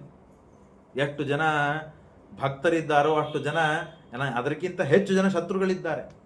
ಸಜ್ಜನರಿಗಿರುವುದು ಹೆಚ್ಚು, ಶತ್ರುಗಳೇ ಇಲ್ಲ ಅಂತಂದು ಹೇಗಂತೀರಂದ್ರೆ, ತಮ್ಮ ಒಳಗೆ ಇರುವಂತಹ ಶತ್ರುಗಳಿದ್ದಾರೆ, ಬಹಿರಂಗವಾಗಿ ಶತ್ರುಗಳು ಅನೇಕ ಜನ ಇದ್ದಾರೆ. ಅದ್ಭುತವಾಗಿ ವ್ಯಾಖ್ಯಾನ ಮಾಡಿದ್ದಾರೆ ವ್ಯಾಖ್ಯಾನಕಾರರು. ಬಹಿರಂಗವಾಗಿ ಶತ್ರುಗಳು ನೀವೆಲ್ಲ ಇರ್ಬೋದು ನಮಗೆ ಅಂತ. ಇವರು ನೀವೆಲ್ಲ ಎಷ್ಟು ದಿವಸ ಇರ್ತೀರಿ? ನೀವು ಇರುವವರೆಗೆ ಇರ್ತೀರಿ, ನಾವಿರುವವರೆಗೆ ಇರ್ತೀವಿ. ನಿರಂತರವಾಗಿ ಶತ್ರುಗಳಿದ್ದವ್ರು ಯಾರು? ಒಳಗೆ ಕಾಮ, ಕ್ರೋಧ, ಲೋಭ, ಮದ, ಮತ್ಸರಗಳು. ಅವ್ರ ಜೊತೆಗೆ ಯಾವಾಗಲೂ ಇದ್ದು ನಮಗೆ ತೊಂದರೆ ಕೊಡುತ್ತದೆ. ಅವುಗಳನ್ನ ಶತ್ರುಗಳು ಅಂತ ನಮಗೆ ಗೊತ್ತಾಗದೇನೆ ಅವರನ್ನ ಪಾಲನ ಪೋಷಣೆಗಳನ್ನು ಮಾಡ್ತಾ ಇದ್ದೇವೆ ನಾವು. ಅವುಗಳಿಗೆ ನಾವು ಶತ್ರುಗಳಾಗಬೇಕು. ನಾವು ಆ ಕಾಮಕ್ರೋಧಾದಿಗಳಿಗೆ ಶತ್ರುಗಳಾಗಬೇಕಲ್ಲ, ಅಥವಾ ಅವರಿಂದ ನಮಗೆ ತೊಂದರೆ ಆಗದೇ ಇದ್ದಂತೆ ನಾವು ಅಜಾತ ಶತ್ರುಗಳಾಗಿರ್ಬೇಕು. ಹೊರತು ಹೊರಗಿದ್ದ ಜನಕ್ಕೆ ಹೊರಗಿದ್ದವರು ನಮಗೆ ಯಾರು ಶತ್ರು ಆಗಬಾರದು, ಹೀಗಲ್ಲ ಅಲ್ಲ ಅರ್ಥ. ಎಷ್ಟು ಮಹತ್ವದಿದೆ ನೋಡಿ. ಶಾಂತಹ, ದೇವರಲ್ಲಿ ಸದಾಕಾಲ ನಮಗೆ ಭಕ್ತಿ ಇರಬೇಕು. ದೇವರನ್ನೇ ಸದಾಕಾಲ ತಲೆಯಲ್ಲಿ ಇಟ್ಕೊಂಡಿರ್ಬೇಕು. ಹುಚ್ಚರಾಗಬೇಕಂತೆ. ಹೆಂಡತಿ, ಮಕ್ಕಳು, ಮನೆ. ಕೆಲವರಿಗೆ ಭೋಗದ ಹುಚ್ಚಿರ್ತದೆ, ಕೆಲವರಿಗೆ ಕಾರ್ಗಳು ಹುಚ್ಚಿರ್ತದೆ, ಕೆಲವರಿಗೆ ಬೈಕ್ಗಳು ಹುಚ್ಚಿರ್ತದೆ, ಕೆಲವರು ರೊಕ್ಕದ ಹುಚ್ಚಿರ್ತದೆ, ಕೆಲವರು ಕೀರ್ತಿ ಹುಚ್ಚಿರ್ತದೆ, ಎಲ್ಲ ಕಡೆ ಫೋಟೋ ಅಂತಿರ್ತಾರೆ. ಕೆಲವರು ಊಟದ ಹುಚ್ಚಿರ್ತದೆ, ಭಾರಿ ಭಾರಿ ಪದಾರ್ಥಗಳನ್ನ ಮಾಡಿಸ್ಕೊಂಡು ತಿನ್ನೋ ಹುಚ್ಚಿರ್ತದೆ. ಒಬ್ಬೊಬ್ಬರಿಗೆ ಒಂದೊಂದು ಹವ್ಯಾಸಗಳು ಇರ್ತದೆ. ಹಾಗೆ ಸಜ್ಜನರಿಗೆ ಏನು ಹುಚ್ಚಿರುತ್ತದೆ ಅಂದರೆ ದೇವರು ಹುಚ್ಚಿರ್ತದೆ. ನಿರಂತರ ದೇವರು ಅಂತಿರ್ತಾರೆ. ಶಾಂತ, ಸಾಧವ, ಇವರೆಲ್ಲ ಸಾಧುಗಳು, ಇವರು ಸಜ್ಜನರು ಅಂತ ಹೇಳಿ. ಸುನಾ ಒಂದು 5 ನಿಮಿಷ, 6:15 ಶುರು ಮಾಡಿವಿ, 7:15 ಹೌದಲ್ರಿ. ಅಜಾತ ಶತ್ರವ ಶಾಂತ ಸಾಧವ ಸಾಧುಭೂಷಣ. ಇವರು ಸಾಧುಗಳು, ಸಜ್ಜನರ ಲಕ್ಷಣ ಉಪೇತರಾದವರು. ಹಾಗಾಗಿ ಇದರಿಂದ ಸಜ್ಜನರು ಸಂಘ ಮಾಡೋದರಿಂದ ಒಳ್ಳೇದು ಹೇಳ್ತಾರೆ, ಒಳ್ಳೆಯದನ್ನು ತಿಳಿಸ್ತಾರೆ. ಇದು ಮಾಡೋದರಿಂದ ಒಳ್ಳೆಯದು, ಇದು ಕೆಟ್ಟದ್ದು, ಇದು ಇವರು ಒಳ್ಳೆಯವರು, ಇವರು ಕೆಟ್ಟವರು, ಇವರಲ್ಲಿ ಸಂಪರ್ಕ ಮಾಡಿ ಅಂತ ಹೇಳ್ತಾರೆ, ತಿಳಿಸ್ತಾರೆ. ಅದರಿಂದ ಅವರು ಹೇಳುವ ಅವ್ರ ಜೊತೆಗೆ ನಮ್ಮ ಪುರಾಣಕ್ಕೆ ಕರ್ಕೊಂಡು ಹೋಗ್ತಾರೆ, ದೇವರ ಗುಡಿಗಳು ಕರ್ಕೊಂಡು ಹೋಗ್ತಾರೆ, ಹೋಮವನಕ್ಕೆ ಕರ್ಕೊಂಡು ಹೋಗ್ತಾರೆ, ಸತ್ಕರ್ಮಗಳಿಗೆ ಕರ್ಕೊಂಡು ಹೋಗ್ತಾರೆ. ಅದರಿಂದ ಮನುಷ್ಯನಿಗೆ ಏನೋ ಪ್ರಭಾವ ಆಗ್ತದೆ. ಮೊದಲಿಗೆ ಬಹಿರಂಗವಾಗಿ ಪಂಚಾಮೃತ, ಎಷ್ಟು ಲೀಟರ್ ಹಾಲು ಅಭಿಷೇಕ ಮಾಡಿದಿರಿ, ಎಷ್ಟು ಹಣ್ಣು ಹಾಕಿದಿರಿ, ಇಂಥ ಹೊರಗಿನ ಪ್ರಭಾವಗಳಾಗ್ತದೆ ಮನುಷ್ಯನಿಗೆ. ಏನು ಭಾರಿ ರುಚಿ ಅಡಿಗೆ ಮಾಡಿದ್ದೀರಿ, ಹೊರಗಿನ ಪ್ರಭಾವಗಳಾಗ್ತದೆ. ಏನು ಭಾರಿ ಅಲಂಕಾರ ಮಾಡಿದ್ದೀರಿ, ಇದು ಪ್ರಭಾವ ಆಗ್ತದೆ ಮನುಷ್ಯನಿಗೆ. ಏನು ಭಾರಿ ಪುರಾಣ ಹೇಳ್ತಾರೆ, ಏನು ಚಂದ ಹಾಡಾಡ್ತಾರೆ, ಏನು ಚಂದ ನೃತ್ಯ ಮಾಡ್ತಾರ್ರಿ, ಎಷ್ಟು ಚಂದ ಬಡಿಸ್ತಾರ್ರಿ, ಏನೇನು ನಾವು ಸಜ್ಜನ ಸಂಪರ್ಕದಲ್ಲಿ ಇದ್ದಾಗ ಏನು ನಾವು ನೋಡ್ತೇವೆ ಅವು ಪ್ರಭಾವ ಆಗ್ತದೆ. ಇದು ಬಹಿರಂಗವಾಗಿ ಪ್ರಭಾವ ಆಗ್ತದೆ. ಬಹಿರಂಗ ಪ್ರಭಾವ ಆದ ಮನುಷ್ಯ ಎಷ್ಟು ಚಂದ ಕವಚ ಹಾಕ್ಯಾರ್ರಿ, ಎಷ್ಟು ಅಲಂಕಾರ ಮಾಡ್ಯಾರ್ರಿ. ಈ ಪ್ರಭಾವಗೊಂಡು ಗುಡಿಗೆ, ಗುರುಗಳ ಹತ್ರ, ದೇವರ ಹತ್ರ, ಸಜ್ಜನರ ಹತ್ರ ಹೋಗ್ಲಿಕ್ಕೆ ಪ್ರಾರಂಭ ಮಾಡ್ತಾನೆ. ಈ ಪ್ರಭಾವಕ್ಕಿಂತೂ ಅತ್ಯಂತ ಪ್ರಭಾವಕಾರಿಯಾದಂಥ ವಿಷಕಾರಿಯಾದ ಪ್ರಭಾವವನ್ನು ಕೊಡುವ ಬೇರೆ ಸಂಸ್ಕಾರಗಳಿರ್ತದೆ ಮನುಷ್ಯನಿಗೆ. ಆದರೂ ಇದು ಯಾವಾಗಲೂ ಒಂದು ತಿಂಗಳಿಗೊಮ್ಮೆ, ವಾರಕ್ಕೊಮ್ಮೆ, ಶನಿವಾರಕ್ಕೊಮ್ಮೆ, ಸೋಮವಾರಕ್ಕೊಮ್ಮೆ, ಗುರುವಾರ ಭಜನಿಗೋ ಅಷ್ಟೋತ್ತರಕ್ಕೋ ಹೋಗ್ತಾನೆ ಮನುಷ್ಯ. ಮೊದಲಿಗೆ ಹೋಗ್ಲಿ ಪ್ರಾರಂಭ ಮಾಡ್ತಾನೆ. ಈ ಪ್ರಾರಂಭ ಹಂತ, ಇದು ಭಕ್ತಿಯ ಪ್ರಾರಂಭ ಹಂತ. ಜೋರು ಬಾರಿಸ್ತಾನೆ, ಆಡ್ತಾನೆ, ಕಿರಿಸ್ತಾನೆ, ಒದರ್ತಾನೆ, ಎಲ್ಲ ಮಾಡ್ತಾನೆ. ಅದೆಲ್ಲಕ್ಕೆ ಭಕ್ತಿ ಇದೆ. ಇದು ಈ ಭಕ್ತಿಯಲ್ಲಿ ಜ್ಞಾನ ಒಂದು ಸೇರಿಕೊಂಡು ಬಿಡ್ತು ಅಂದ್ರೆ ದಷ್ಟಪುಷ್ಟವಾಗ್ತದೆ. ಈ ಭಕ್ತಿಯಲ್ಲಿ ಜ್ಞಾನ ಒಂದು ನಡು ಸೇರ್ಕೊಂಡು ಬಿಡ್ತು ಅಂದ್ರೆ ಮನುಷ್ಯ ಅತ್ಯಂತ ಪ್ರಬುದ್ಧ, ಏನಂತಾರೆ, ಸ್ಮಾರ್ಟ್, ಭಾರಿ ಬುದ್ಧಿವಂತನಾಗ್ತಾನೆ ಮನುಷ್ಯ. ದಿನೇ ದಿನೇ ಸ್ಮಾರ್ಟ್ ಆಗ್ತಾ ಹೋಗ್ಬೇಕಂತ. ಈಗಿನ ಲೋಕದಲ್ಲಿ ಏನೇನೋ ಟೆಕ್ನಾಲಜಿಗಳು ಬರ್ತವೆ, ಅದ್ರ ತಕ್ಕ ನಾವು ಹೊಂದ್ಕೊಳ್ಳಿಲ್ಲ ಅಂದ್ರೆ ನಮ್ ದಡ್ಡ ಅಂತಾರೆ ಮನುಷ್ಯ. ನೀವು ಕಲಿಬೇಕು. ಹಾಗಿದ್ದಂತೆ ಜ್ಞಾನದ ಭಕ್ತಿ ಜೊತೆಗೆ ಒಂದು ಜ್ಞಾನ ಒಂದು ಸೇರಿಕೊಂಡಿತ್ತು ಅಂತ ಆದರೆ ಮನುಷ್ಯ ಅತ್ಯದ್ಭುತನಾಗ್ತಾನೆ. ಜ್ಞಾನ, ಅದರ ಜೊತೆಗೆ ವೈರಾಗ್ಯ. ಜ್ಞಾನ ಪಡಿಬೇಕು ಅಂದ್ರೆ ಹಾಗೆ ಪಡಿಲಿಕ್ಕೆ ಸಾಧ್ಯವಿಲ್ಲ. ಈಗ ನೀವು ಜನ ಬಂದಿದ್ದೀರಿ ಪ್ರವಚನಕ್ಕೆ, ಬೇರೆ ಪದಾರ್ಥಗಳಲ್ಲಿ ವಿರಕ್ತಿ ಮಾಡದೇನೆ ನಿಮಗೆ ಬೇರೆ ಕೆಲಸ ಇರ್ತದೆ, ಬೇರೆ ನೋಡೋದಿರ್ತದೆ, ಬೇರೆ ಕೇಳೋದಿರ್ತದೆ, ಬೇರೆ ಜೊತೆ ಮಾತಾಡೋದಿರ್ತದೆ, ಏನೋ ಕೆಲಸಗಳಿರ್ತದೆ. ಅದನ್ನು ಬಿಟ್ಟಂತೂ ಬಂದಿರೋ ಇಲ್ಲೋ, 1 ತಾಸಂತೂ ಬಂದಿರಿ, 1.5 ತಾಸು, ಎಷ್ಟೊತ್ತು ಪ್ರವಚನ ಆಗ್ತಾ ಇದೆಯೋ ಅಷ್ಟೊತ್ತಂತೂ ಬಿಟ್ಟು ಬಂದಿರಿ. ಯಾಕೆ ಬಂದಿರಿ? ಜ್ಞಾನಕ್ಕಾಗಿ ಬಂದಿರಿ. ಹಾಗಾಗಿ ಜ್ಞಾನ ಪಡಿಬೇಕು ಅಂತ ಆದರೆ ನೀವು ಬೇರೆ ಪದಾರ್ಥಗಳಲ್ಲಿ ವಿರಕ್ತಿಯನ್ನು ತಾಳದೇ ಇದ್ದರೆ ಇಲ್ಲಿ ಜ್ಞಾನ ಪಡಲಿಕ್ಕೆ ಸಾಧ್ಯವಾ? ಇಲ್ಲ. ಹೀಗೆ ನಿರಂತರವಾಗಿ ಆಗಬೇಕಂತೆ, ನಿರಂತರವಾಗಿ ಆಗಬೇಕು, ಅನಂತ ಜನ್ಮಗಳಲ್ಲಿ ಆಗಬೇಕು. ಅಂದರೆ ನಾವು ಎಲ್ಲಿದ್ದೀವಿ, ಏನು ಮಾಡಬೇಕು, ಎಷ್ಟು ಸಾಧಿಸಬೇಕು ಅಂತನ್ನೋದು ಊಹಾತೀತ. ಜ್ಞಾನ ವೈರಾಗ್ಯಯುಕ್ತೇನ ಭಕ್ತಿಯೋಗೇನ ಚಾತ್ಮನ. ಭಕ್ತಿಯ ವ್ಯವಸ್ಥೆ, ಭಕ್ತಿಯ ಲಕ್ಷಣ ಶ್ರೀಮದಾನಂದ ಭಗವತ್ಪಾದಾಚಾರ್ಯ ಅದ್ಭುತವಾಗಿ ಮಾಡಿಕೊಟ್ಟಿದ್ದಾರೆ. ಭಕ್ತಿ ಅಂತಂದ್ರೆ ಕೇವಲ ಭಾವನ ಅಲ್ಲ. ಭಾರಿ ಅಭಿಷೇಕ ಮಾಡಿದ್ರು, ಭಾರಿ ಹಾಡಾಡಿದ್ರು, ಕೆಲವು ಹಾಡುಗಳನ್ನು ಕೇಳಿ ಮನಸ್ಸಿಗೆ ಪ್ರಭಾವ ಆಗಿ ಅಳು ಬರ್ತದೆ, ಕಣ್ಣಲ್ಲಿ ನೀರು ಬರ್ತದೆ. ಭಾರಿ ನರ್ತನೆ ಮಾಡಿದ್ರು, ಭಾರಿ ಡೈಲಾಗ್ಗಳನ್ನು ಹೇಳಿದ್ರು, ಅದನ್ನು ಕೇಳಿ ಏನೋ ಮನಸ್ಸಿಗೆ ನಾವು ಹಿಂದೆ ಮುಂದೆ ಆ ವಿಷಯಗಳನ್ನು ಅನುಭವ ಪಟ್ಟಿರ್ತೇವೆ. ಆ ಸನ್ನಿವೇಶ ನಮ್ಮ ಕಣ್ಣು ಮುಂದೆ ಬಂತು ಅಂದ್ರೆ ನಮಗೇನೋ ಭಾವನಾ ಬರ್ತದೆ, ನಮ್ಮ ಕಣ್ಣಲ್ಲಿ ನೀರು ಬರ್ತದೆ. ಇದಷ್ಟೇ ಭಕ್ತಿಯಲ್ಲಿದು. ಹಾಗಾದ್ರೆ ಭಕ್ತಿ ಅಂದ್ರೆ ಏನು? ಜ್ಞಾನ ಒಂದು ಸೇರಿಕೊಳ್ಳಬೇಕು. ಮಾಹಾತ್ಮ್ಯ ಜ್ಞಾನ ಪೂರ್ವಕವಾಗಿರ್ಬೇಕು. ಮಾಹಾತ್ಮ್ಯ ಜ್ಞಾನ ಪೂರ್ವಸ್ತು ದೃಢ ಸ್ರವದೋದಿಕ ಸ್ನೇಹೋ ಭಕ್ತಿ ರೀತಿ ಪ್ರೋಕ್ತ. ಆ ಮನುಷ್ಯನಿಗೆ ನಮಸ್ಕಾರ ಮಾಡಬೇಕು, ಆ ಮನುಷ್ಯನ ಸ್ತೋತ್ರ ಮಾಡಬೇಕು, ಆ ಮನುಷ್ಯನ ಗುಣಗಾನ ಮಾಡಬೇಕು. ಯಾಕೆ ಮಾಡಬೇಕು ಅಂತ ಕೇಳಿದ್ರೆ ಏನು ಹೇಳಬೇಕು? ಆ ಮನುಷ್ಯ ಇಂಥವನು, ಇಷ್ಟು ಜನಕ್ಕೆ ಅನುಕೂಲ ಮಾಡಿದವನು, ಇಷ್ಟು ಜನಕ್ಕೆ ನೌಕರಿ ಕೊಡ್ಸಾನೆ, ಪಗಾರ ಜಾಸ್ತಿ ಮಾಡಿಸ್ಯಾನೆ, ಅದು ಇದು 108 ಅವನ ಗುಣಗಳನ್ನು ಹೇಳಿದ್ವಿ. ಓ ಇಂಥವನ ಅಂತ ಹೇಳಿದಾಗ ನಾವೇ ನಮಸ್ಕಾರ ಮಾಡ್ತೀವಿ, ಗೌರವ ಕೊಡ್ತೀವಿ, ಪುರಸ್ಕಾರ ಮಾಡ್ತೀವಿ, ಇತ್ಯಾದಿಗಳನ್ನೆಲ್ಲ ಮಾಡ್ತಾ ಹೋಗ್ತೇವೆ. ಹೇಳೋ ತಾತ್ಪರ್ಯ, ಮಹಾತ್ಮ್ಯ ಜ್ಞಾನಪೂರ್ವಕವಾಗಿ ಸ್ನೇಹ ಬಂತು ಅಂದರೆ ಅದೇ ಭಕ್ತಿ. ಆ ಭಕ್ತಿ ಬಂತು ಅಂದರೆ ಮನುಷ್ಯನಿಗೆ ಆ ಭಕ್ತಿ ಜೊತೆಗೆ ಆ ಪರಮಾತ್ಮನ ಮಹಾತ್ಮ್ಯ ಜ್ಞಾನ ಒಂದು ಸೇರಿಕೊಳ್ಬೇಕು. ಜ್ಞಾನ ಸೇರಿಕೊಳ್ಳುವಾಗ ಈ ವೈರಾಗ್ಯ ಒಂದು ಬರಬೇಕು. ಸಾಮಾನ್ಯ ಹೀಗಾಗ್ತದೆ. ಇವೆಲ್ಲ ಪರಸ್ಪರವಾಗಿ ಒಂದು ಕಡೆ ಕೂಡುವುದೇ ಬಹಳ ಕಠಿಣ. ಭಕ್ತಿ ಬಂದರೆ ಜ್ಞಾನ ಬರುವುದಿಲ್ಲ, ಜ್ಞಾನ ಬಂದರೆ ವೈರಾಗ್ಯ ಬರುವುದಿಲ್ಲ. ಕೆಲವರು ಪಾಪ ಮುಂಬೈದಲ್ಲಿ ನಾನು ಪ್ರವಚನ ಹೇಳಬೇಕಾದಾಗ ಒಬ್ಬ ವ್ಯಕ್ತಿ ಪಾಪ ಬಹಳ ಮುಗ್ಧರು, ಭಕ್ತಿ ಇತ್ತು. ಆದರೆ ಅವರ ಸಮಸ್ಯೆ ಏನು ಅಂತಂದ್ರೆ ಪ್ರವಚನಕ್ಕೆ ಬಂದು ಕೊಡ್ತಿದ್ರು. ಪ್ರವಚನಕ್ಕೆ ಬಂದು ಕೂತಾಗೆ ಬಹಳ ವ್ಯಾಪಾರ ಅವ್ರದ್ದು, ಬಹಳ ಬಿಸ್ನೆಸ್ ಇದ್ದು ಅವ್ರದ್ದೆಲ್ಲ. ಅಲ್ಲೇನಾಯ್ತು, ಇಲ್ಲೇನಾಯ್ತು, ಫೋನು ಮೆಸೇಜು ಅದು ಇದು ಫೋನ್ದಾಗ ಮಾತಾಡೋದು ಬರೇ ಇವೇ ಆಗ್ತಿತ್ತು. ಇಷ್ಟೆಲ್ಲ ಏನೂ ಇಲ್ಲ ಅಂತಂದ್ರೆ ಮುಂಜಾನಿಂದೆಲ್ಲ ಥಕಾಯಿಸ್ತಿದ್ರು, ಸುಸ್ತು ಹೊಡಿತಿದ್ರು, ಪ್ರವಚನದಾಗ ಕೂತಾಗ ನಿದ್ದೆ ಮಾಡಿಬಿಡ್ತಿದ್ರು. ಎರಡೇ ಕೆಲಸ ಆಗ್ತದೆ. ಹಾಗಾಗಿ ಪ್ರವಚನಕ್ಕೆ ಬಂದಾಗ ಕೂತಾಗ ಹೋಗ್ಬೇಕಾದಾಗ ಇದೇ ಹೇಳ್ತಿದ್ರು, ಹೀಗಾಗ್ತರಿ ನಮ್ಮ ಪರಿಸ್ಥಿತಿ, ನಾವು ಏನು ಮಾಡಬೇಕು? ಏನೂ ಫೋನ್ ಇಲ್ಲ, ಬೇರೆ ವ್ಯಾಪಾರ ಇಲ್ಲ ಅಂದ್ರೆ ನಿದ್ದೆ ಬರ್ತದೆ. ಇನ್ನು ಕೂತು ಕೇಳಬೇಕು ಅಂದ್ರೆ ಬರೀ ಇದೇ ಆಗ್ತದೆ. ಆದ್ರೆ ಕೇಳಬೇಕು ಬರಬೇಕು ಅಂತ ಬಹಳ ಇಚ್ಛೆ ಇದೆ, ಏನು ಮಾಡ್ಬೇಕು ಹೇಳಿ? ಅಂಥದಕ್ಕೆಲ್ಲ ಇದೇ ಉತ್ತರ. ಅಂಥದಕ್ಕೆಲ್ಲ ಅವಾಗ ಅವ್ರು ಉತ್ತರ ಕೊಟ್ಟೆ. ಅವ್ರೀಗ ಬಹಳ ಮುಂದೆ ಬಂದಿದ್ದಾರೆ, ಏನೇನೋ ಆಗಿದ್ದಾರೆ. ಆಯಿತು, ನಮ್ಮ ಆಚಾರ ಶಿಷ್ಯರ ಅನುಗ್ರಹ ಆಗೇನೋ ಬಹಳ ಇದಾಗಿದೆ, ಅದ್ಭುತ ಆಗಿದೆ. ಅಂತೂ ಹೇಳೋ ತಾತ್ಪರ್ಯ, ಮುಂದೆ ಬರಲಿಕ್ಕೆ, ಮುಂದೆ ಸಾಗಲಿಕ್ಕೆ, ಸಾಧನ ಮಾರ್ಗದಲ್ಲಿ ಮುಂದೆ ಹೋಗಲಿಕ್ಕೆ ಅಸಾಧ್ಯ ಅಂತಿಲ್ಲ, ಬಹಳ ಕಷ್ಟ ಇದೆ. ಇಷ್ಟು ಮಾತ್ರ ಖರೆ, ಕಷ್ಟ ಇದೆ. ಜೊತೆಗೆ ನಾನು ಒಂದು ಸಿನಿಮಾಗೆ ಕರ್ಕೊಂಡು ಹೋಗ್ತೇನೆ ಅಂತಂದ್ರೆ ಬೇಕಾದಷ್ಟು ಜನ ತಯಾರಾಗ್ತಾರೆ. ಪ್ರವಚನಕ್ಕೆ ಬರ್ರಿ ಅಂದ್ರೆ ಯಾರು ಬಹಳ ಮಂದಿ ತಯಾರಾಗಲ್ಲ.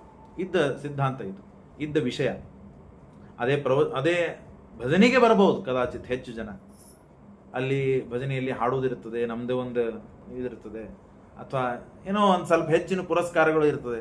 ಇಲ್ಲೇನು ಬರೀ ಕೇಳೋದಿರ್ತದಲ್ಲ, ಇತ್ಯಾದಿ ಇತ್ಯಾದಿ ವೈಭವ. ಏನೇ ಇವೆಲ್ಲ ವೈಭವಗಳು ಏನೇನು ನೋಡ್ರಿ, ಇವೆಲ್ಲ ವೈಭವಗಳು ಸಾಧನಕ್ಕೆ ವಿಘ್ನಗಳು.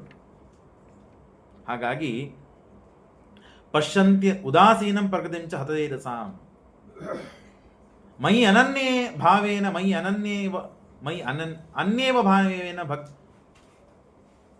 ಅನನ್ಯ ಭಾವೇನ ಭಕ್ತಿಂ ಕುರುವಂತಿ ಏ ದೃಢ ಮತ್ಕೃತೆ ತಕ್ತ ಕರ್ಮಾಣಃ. ನನ್ನ ಸಲುವಾಗಿ ಇಂಥ ಭಕ್ತರಿದ್ದಾರಲ್ಲ, ಹೆಂಡತಿಯನ್ನು ಬಿಡುತ್ತಾರೆ, ಮನೆಯನ್ನು ಬಿಡುತ್ತಾರೆ, ಮಕ್ಕಳನ್ನು ಬಿಡುತ್ತಾರೆ, ಐಶ್ವರ್ಯವನ್ನು ಬಿಡುತ್ತಾರೆ, ಭೋಗವನ್ನು ಬಿಡುತ್ತಾರೆ, ಕಾಮವನ್ನು ಬಿಡುತ್ತಾರೆ. ನನ್ನ ಸಲುವಾಗಿ ಎಲ್ಲವನ್ನು ಬಿಟ್ಟವರಿದ್ದಾರೆ. ಅಂಥವ್ರು ಯಾರು ಗೊತ್ತಾ? ಅವರು ನನಗೆ ಅತ್ಯಂತ ಪ್ರೀತ್ಯಾಸ್ಪದ. ಮದಾಶ್ರಯಾ ಕಥಾಮೃಷ್ಟಾ, ನನ್ನನ್ನೇ ಸದಾಕಾಲ ಕೊಂಡಾಡ್ತಾರೆ, ನನ್ನನ್ನೇ ಸದಾಕಾಲ ಸ್ತೋತ್ರ ಮಾಡ್ತಾರೆ, ನನ್ನ ಸಲುವಾಗೇನೆ ಎಲ್ಲ ಕಡೆ ಹೇಳ್ತಾರೆ. ಮಗ, ಹೆಂಡತಿ ಅಥವಾ ನಮಗೆ ಏನೋ ಪುರಸ್ಕಾರ, ಗೌರವ, ಶಾಲು, ಸನ್ಮಾನ ಏನೋ ಆಯ್ತು ಆದಾಗ ಎಲ್ಲ ಕಡೆ ಹೇಳ್ತೇವೆ, ತಿಳಿಸ್ತೇವೆ, ಸ್ಟೇಟಸ್ ಇಡ್ತೇವೆ, ವಾಟ್ಸಪ್ ಇಡುತ್ತೆ, ಅಲ್ಲಿ ಇಲ್ಲಿ 108 ಪ್ರಚಾರ ಮಾಡುತ್ತೇವೆ. ಹೀಗೆ ಪ್ರತಿನಿತ್ಯ ದೇವರದೊಂದು ಏನಾರು ಮಾಡಬೇಕು. ದೇವರ ಬಗ್ಗೆ, ದೇವರ ಉಪದೇಶದ ಬಗ್ಗೆ ಮಾಡ್ತೇವ? ಇಲ್ಲ. ಯಾಕೆ? ಅದರ ಮೇಲೆ ಪ್ರೀತಿ ಇಲ್ಲ, ಇದರ ಮೇಲೆ ಪ್ರೀತಿ ಇದೆ. ಒಂದೇ ಒಂದು, ನಾ ಹೇಳೋ ಮಾತಲ್ಲ. ಮದಾಶ್ರಯಾ ಕಥಾಮೃಷ್ಟಾ ಶೃಣ್ವಂತಿತ ಕಥಂಚಿತ. ಕಥಾಮೃಷ್ಟರಾದವರು, ಶ್ರವಣ ಮಾಡೋರು ಹೇಳೋದು ಯಾಕೆ ಮಾಡ್ತಾರೆ ಗೊತ್ತಾ? ಅವ್ರಿಗೆ ಅದರ ಮೇಲೆ ಪ್ರೀತಿ ಇದೆ ಅಂತ ಅರ್ಥ. ಯಾರಿಗೆ ಪ್ರೀತಿ ಇಲ್ಲ ಅದರಲ್ಲಿ ತೊಡಗುವುದಿಲ್ಲ ಮನುಷ್ಯ. ಮತ್ಕೃತೆ, ಹಾಗಾಗಿ ಅಂತ ತ್ಯಕ್ತ ಕರ್ಮಾಣ ತಪಂತಿ ವಿವಿಧಾ ತಾಪಾ ನೈತನ್ಮತಗೈರ ಸಹ. ಹೀಗೆ ಅನೇಕ ಉಪದೇಶಗಳಿವೆ. ಮತ್ತೆ ನಾಳೆ ದಿವಸ ಕೇಳೋಣ ಅಂತ ಹೇಳ್ತಾ ಇದ್ದೀನಿ. ಶ್ರೀಕೃಷ್ಣ ಅರ್ಪಣಮಸ್ತು. ನಾಮಕರ್ತ ಹರಿಕರ್ತ